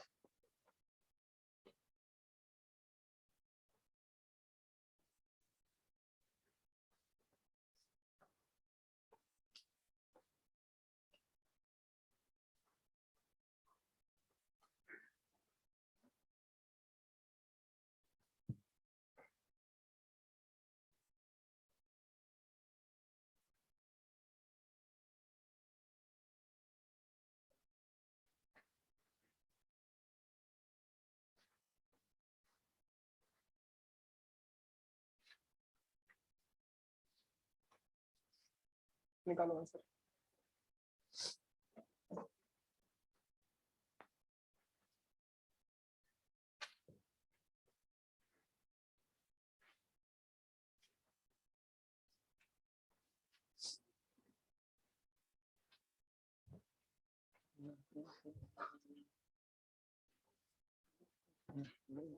हाँ, 77 आ रहे हैं आंसर। मतलब एक बार खुद से बोलने से पहले सोच के देखो कि भाई एफ की वैल्यू 77 आ रही है तुम्हारी, वहां पे रेंज लिखी थी 0.35 से 0.4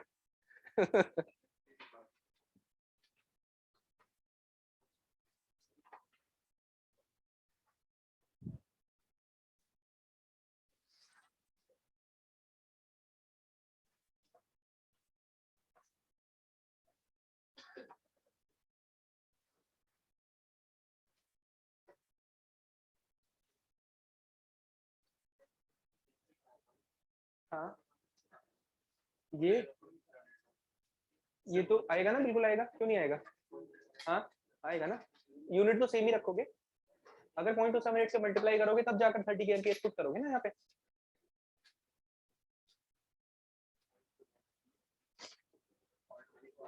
0.12 आ रहा है नहीं? नहीं कितना आ रहा है?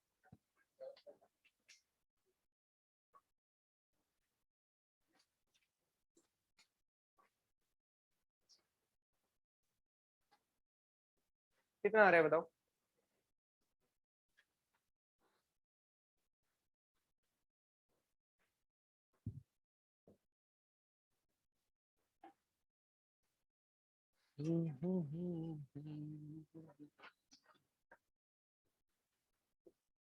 एफ की वैल्यू निकालनी है। क्या दिया हुआ है तुम्हें क्वेश्चन में?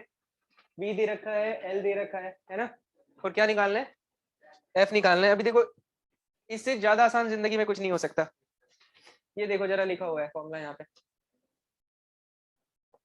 भाई दोनों बराबर ही तो है, जब वो भी एल है ये भी एल है, दोनों को इक्वल किया था अभी आपने, तो चाहे इससे निकालो या चाहे इससे निकालो, इसका डाटा आपको सारा पता है, यू पता है, एल पता है, जी पता है, एफ ही तो निकालना है खाली।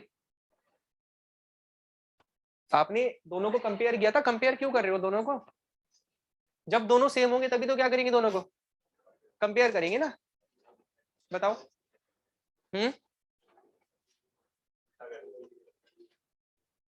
जहां दोनों सेम होंगे वहीं पे तो कंपैरिजन करेंगे ना। अब जहां दूर दूर तक कुछ है ही नहीं, एक जमीन है दूसरा आसमान है, वहां कैसे कंपैरिजन करोगे बताओ? नहीं कर पाएंगे ना।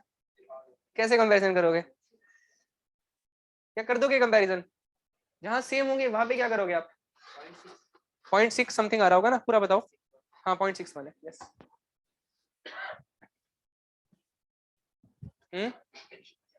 मतलब आपको ये तो सोचना था ना थोड़ा सा, भाई चाहे तो इससे निकालो या फिर चाहे इस फॉर्मूले से निकालो, दोनों से आंसर क्या निकल कर आएगा? सेम निकल कर आएगा, क्योंकि दोनों दोनों एल के ही तो फॉर्मूले हैं ब्रेकिंग डिस्टेंस निकालने के। जब इसका डाटा तुम्हारे पास में है सारा का सारा, तो इसको क्यों यूज करने की कोशिश करो? इसमें इससे निकाल सकते हो तुम, लेकिन तुम यहाँ पे पहले ए की वैल्यू निकालनी पड़ेगी। ए कैसे निकालोगे? 0.6 बना रहा होगा ना, यस। अब ये क्वेश्चन आते हैं सब एग्जाम में, एसएससी जे में नहीं दिखेगा, स्टेट एग्जाम में दिखाई देगा, लेकिन स्टेट एग्जाम में। हाँ हाँ अब ये ऐसा लग रहा है कि ऐसे दिखा रहे, ऐसे करा रहे हैं, मजा आ रहा है कराने में, चलो ठीक है भाई करा देते हैं, टाइम पास हो जाएगा। अब आते होंगे तभी तो करवा रहे हैं ना। एक वो बुक आती है आपकी वाई सिटी वाली, यूथ कंपटीशन वाली, जी वगैरह के लिए जो बच्चे पढ़ते हैं, उसके लेके आते हैं फिर प्रॉब्लम्स ना, कि ऐसे सेम टाइप के क्वेश्चन दिखाई देते हैं उसके। आ गया आंसर? 0.61 आ रहा है, 0.61 बताओ। आया आंसर तुम्हारा? नहीं आ रहा, कब आएगा?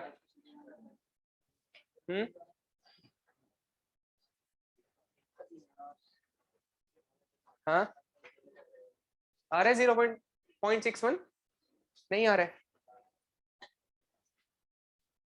तुम्हारा? आया आंसर? नहीं आ रहा, क्यों नहीं आ रहा है आंसर? इसकी यूनिट बैलेंस कराई तुमने? नहीं करवाई है? यूनिट भी तो बैलेंस करवानी है ना। अभी देखो इसको करते हैं सॉल्व, एक क्वेश्चन कर लेते हैं सही तरह से, उसके बाद अपने आप पता लग जाएगा ना। ठीक है, तो क्वेश्चन में डाटा क्या दे रखा है? पहले तो मुझे ये बताओ, ये वाली चीज आई या नहीं आई समझ में? भाई एफ निकालना है हमें, अगर एफ निकालना है तुम्हें, तो एफ निकालने के लिए क्या पूछा है क्वेश्चन में?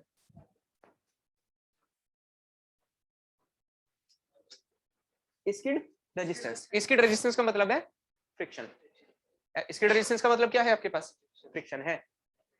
आपने जब वो टॉपिक पढ़ा था स्टॉपिंग साइड डिस्टेंस, वहां पे सॉरी जब फ्रिक्शन पढ़ाया था वहां पर चैप्टर 2 ज्योमेट्री डिजाइन में फ्रिक्शन के बराबर में स्लैश करके इसकी रेजिस्टेंस भी लिखवाया होगा, वहां पे लिखवाया था वो, जरा देखो एक बार चेक करके लिखाया गया, लिखा होगा डेफिनेटली लिखा होगा ना, लिखा हुआ है, लिखा था वहां पे फ्रिक्शन के बराबर में इसकी रेजिस्टेंस, लिखा था ना, नहीं लिखा था? बताओ, लिखा हुआ है। So friction coefficient of friction बोल दो या फिर इसकी रेजिस्टेंस बोल दो, आपको किसकी वैल्यू निकालनी है? एफ की वैल्यू निकालनी है, एफ की वैल्यू निकालनी है। तो दो ऑप्शन थे तुम्हारे पास, या तो तुम ये वाला फॉर्मूला अप्लाई करो या फिर नहीं सॉरी, या तो तुम ये वाला फॉर्मूला अप्लाई करो, इससे भी तो आता है, ये भी तो एफ का फॉर्मूला है, या फिर दूसरा क्या तरीका है, ये वाला अप्लाई करवा दो। अगर इसको अप्लाई करने का सोचोगे तो तुम्हें पहले यहाँ पे क्या निकालना पड़ेगा? रिटार्डेशन निकालना पड़ जाएगा, है ना, एडिशनल कैलकुलेशन बढ़ेंगे आपके पास।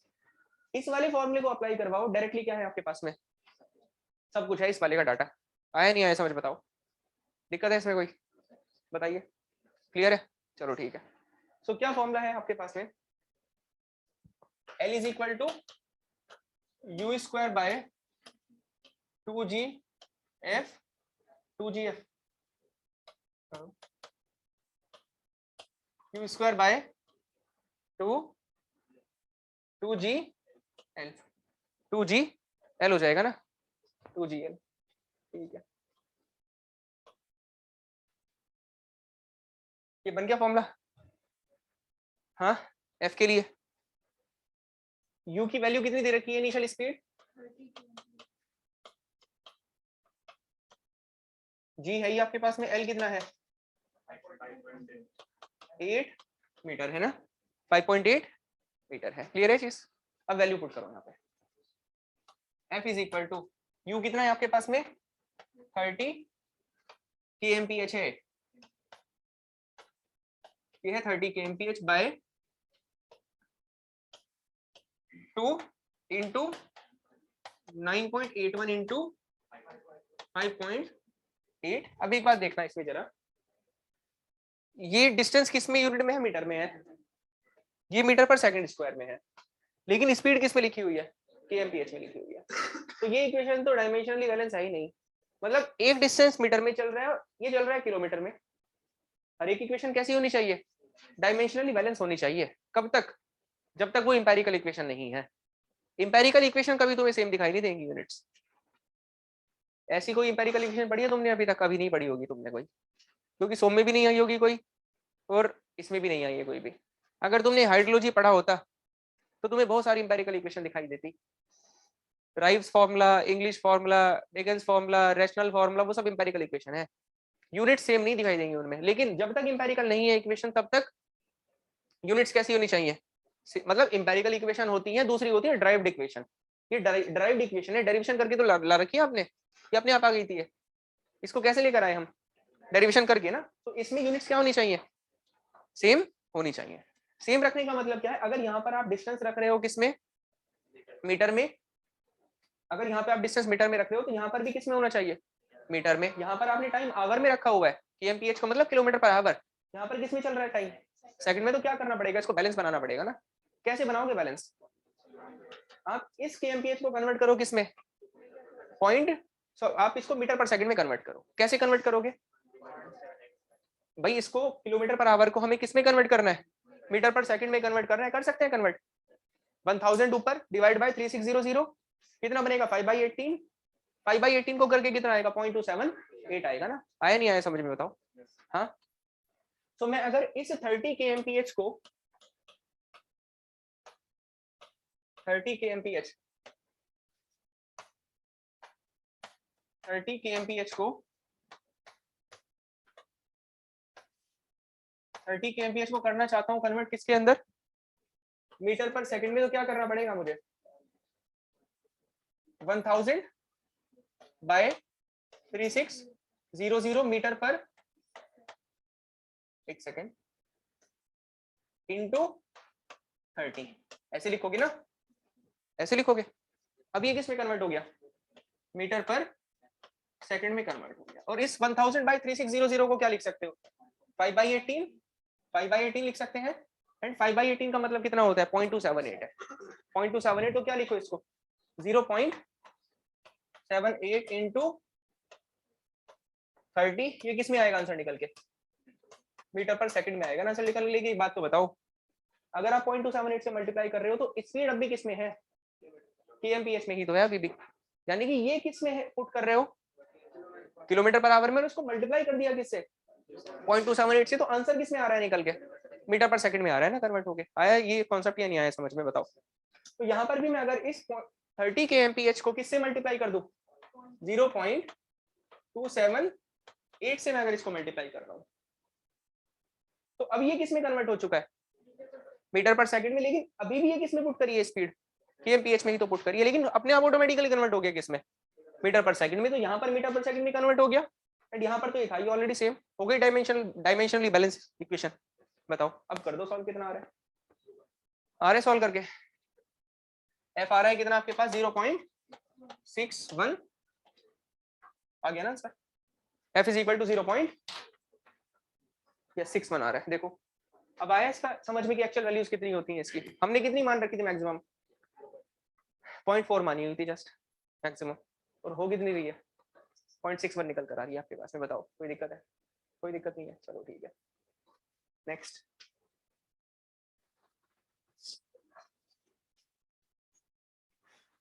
तो नेक्स्ट है, अब मैं डाटा बोल रहा हूँ क्वेश्चन का, मेन डाटा जो है, वी दिया हुआ है आपको 40 kmph, वी कितना दे रखा है, 40 kmph दे रखा है, v is equal to 40 kmph है, l कितना है 12 l है आपके पास में, सॉरी v कितना है 40 kmph है।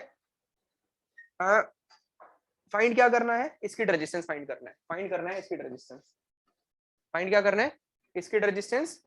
ब्रेकिंग टाइम दिया हुआ है 1.8 seconds, braking time is equal to 1.8 seconds, ठीक है। निकालिए आंसर,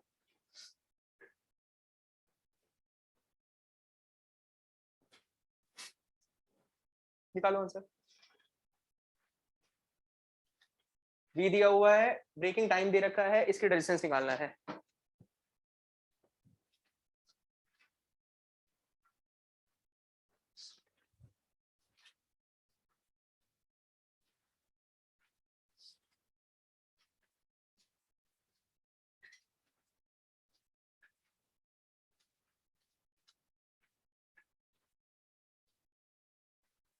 निकालो आंसर, ठीक है।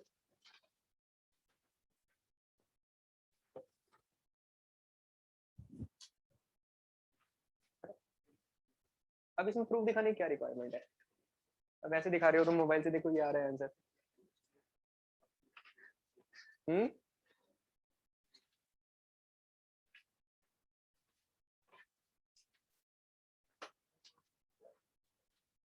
ठीक है,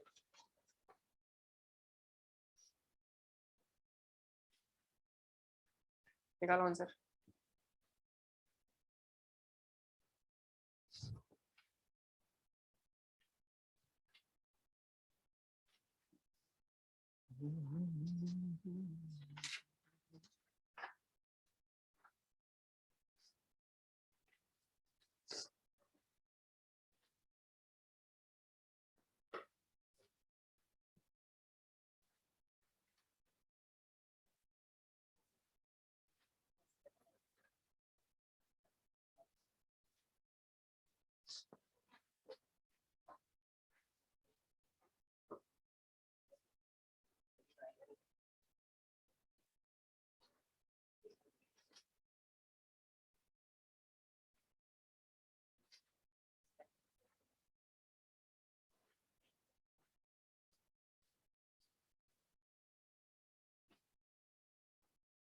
अरे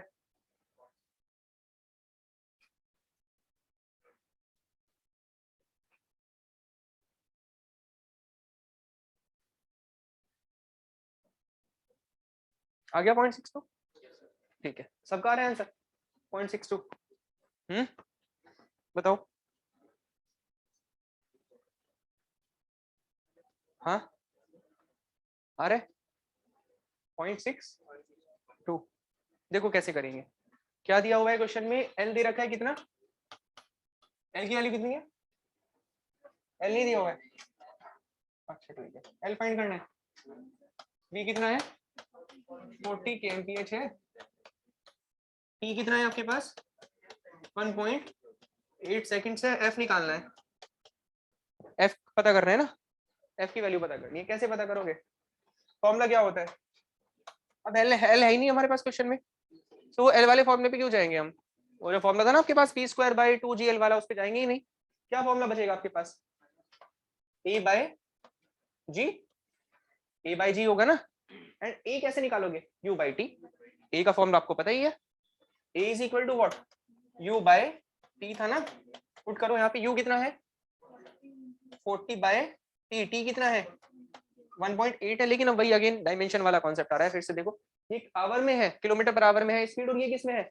सेकंड में, तो इसको क्या करो मल्टीप्लाई करो किससे 0.78 से, कितना आ गया 6.17 मीटर पर सेकंड,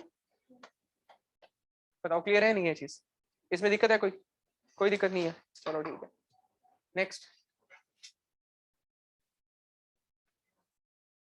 तो ए की वैल्यू आई गई है, एफ कितना हो जाएगा 6.17/9.81, कितना आ गया आंसर 0.9, आंसर आ गया आंसर, ठीक है ये आंसर आ गया आपके पास में, देखो बताओ इसमें कुछ अगर बताना है तो, ठीक है क्लियर है चीज, हाँ ठीक है चलो ठीक है,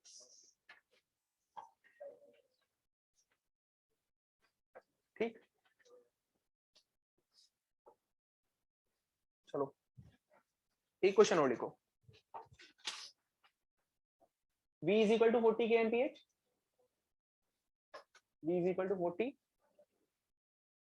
kmph, l कितना है 12.2 metre, l is equal to 12.2 metre, 12.2 metre है, f है आपके पास में 0.70, f कितना है 0.70, डिटरमाइन द ब्रेक एफिशिएंसी, देखो यहाँ पर भी आइडिया लग रहा होगा, कितनी आ रही है वैल्यू 0.63 निकल कर आ रही है, और रेंज कितनी थी 0.35 से 4 तक थी, तो कितनी ज्यादा आती है निकल एक्चुअली, f कितना है 0.70, so determine the brake efficiency of the brake efficiency of the test vehicle, determine the brake efficiency of the test vehicle, determine the brake efficiency of the test vehicle, ये बताना है,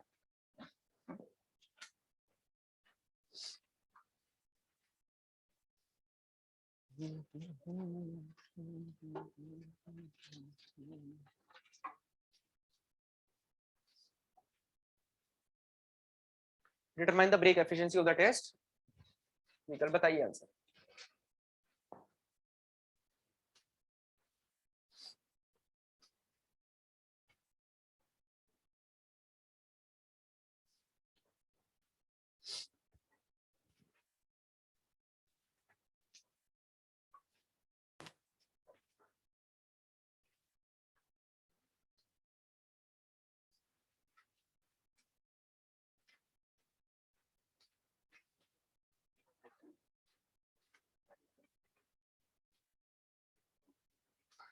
कैसे निकाल सकते हैं breaking efficiency बताओ, एक ही तो तरीका होता है किसी भी चीज की एफिशिएंसी निकालने का, भाई तुम्हारी एफिशिएंसी कितनी है, output upon input, open upon maximum, maximum कितना मिल सकता था एंड कितना मिला, यही तो होता है, जनरल चीज है एफिशिएंसी निकालना, किसी भी चीज की एफिशिएंसी निकालनी है तुम्हें, क्या फॉर्मूला होता है आउटपुट अपॉन इनपुट, यही तो होता है कि हमने इनपुट कितना दिया और उसके बदले में हमें आउटपुट कितना मिला, यही तो होता है एफिशिएंसी, कि भाई इतना एफिशिएंट, इतना परसेंट एफिशिएंट सिस्टम रहा हमारा, या फिर मैक्सिमम कितना मिल सकता था एंड कितना मिल रहा है, इन दोनों के रेशियो को, जो मिल रहा है डिवाइडेड बाय जो मिल सकता था, इनके रेशियो को क्या बोलोगे एफिशिएंसी बोलोगे ना, ये आया नहीं आया समझ में, सो एफ के लिए क्या बनेगा आपके पास एफिशिएंसी निकालने का, ब्रेकिंग एफिशिएंसी निकालने का तरीका, F obtained upon F maximum, जो आपको मिल रहा है फ्रिक्शन कोएफिशिएंट अपॉन मैक्सिमम कितना मिल सकता था, देखो जरा एफिशिएंसी निकालिए ना, ब्रेकिंग एफिशिएंसी, इसको लिख लो नीटा बी, लिख लो इसको, eta B is equal to what, F obtained divide by F max into 100% into 100%। यही तो होता है आपके पास एफिशिएंसी निकालने का तरीका किसी भी चीज का, कितना मैक्सिमम फ्रिक्शन कोएफिशिएंट आपको मिल सकता था एंड कितना मिला है। एक वैल्यू दे रखी है आपको 0.70 जो दी है वो किसकी वैल्यू है, वो मैक्सिमम की वैल्यू है। अब ऑब्टेन्ड कितना हुआ कैसे निकालोगे, वो कैलकुलेशन अभी करा था अपने क्वेश्चन, उसके लिए सॉल्व, एल दे रखा है आपको है ना, स्पीड दे रखी है, निकाल नहीं पाएंगे कि हम एफ ऑब्टेन्ड कितना है 73 पॉइंट समथिंग, 73.7।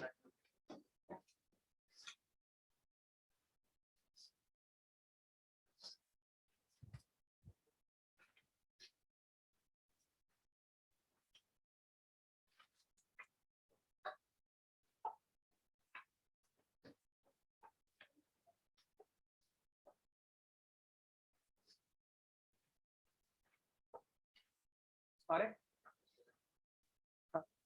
7-9 आ रहा है, 6-6 आ रहा है, चलो ठीक है।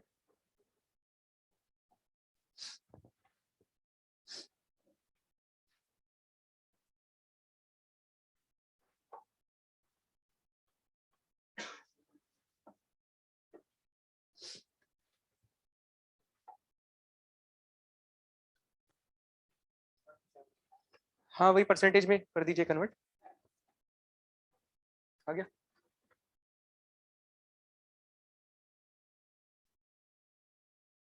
अरे 73 पॉइंट समथिंग, 4 तो नहीं आना चाहिए वैसे, ठीक है।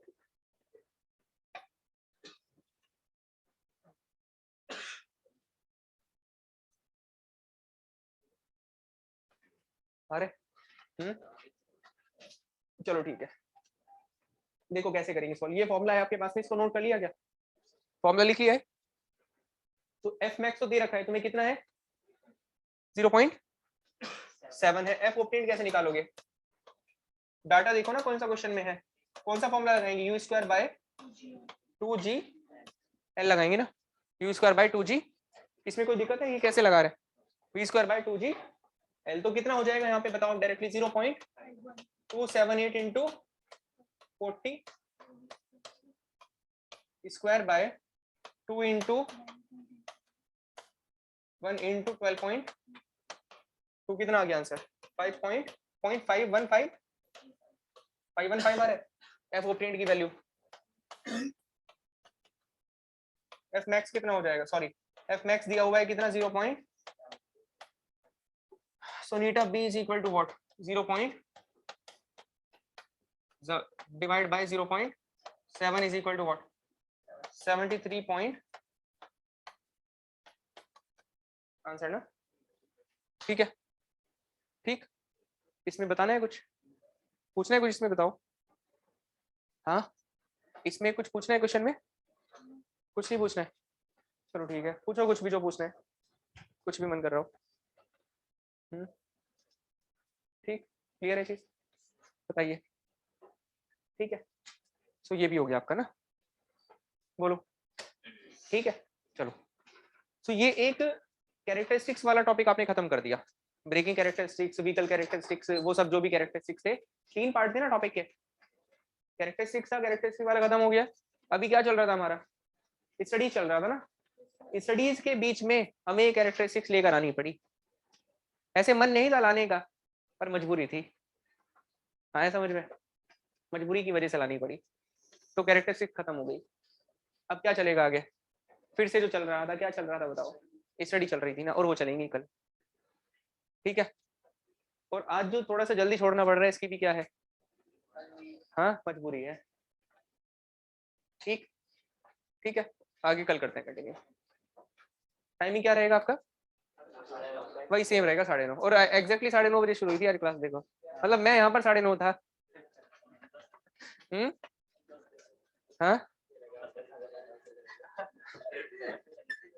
सो क्या टाइमिंग रहेगा कल का? 9:30 टाइमिंग रहेगा, और 9:30 तक कर लेंगे शुरू। हाँ हाँ पक्का।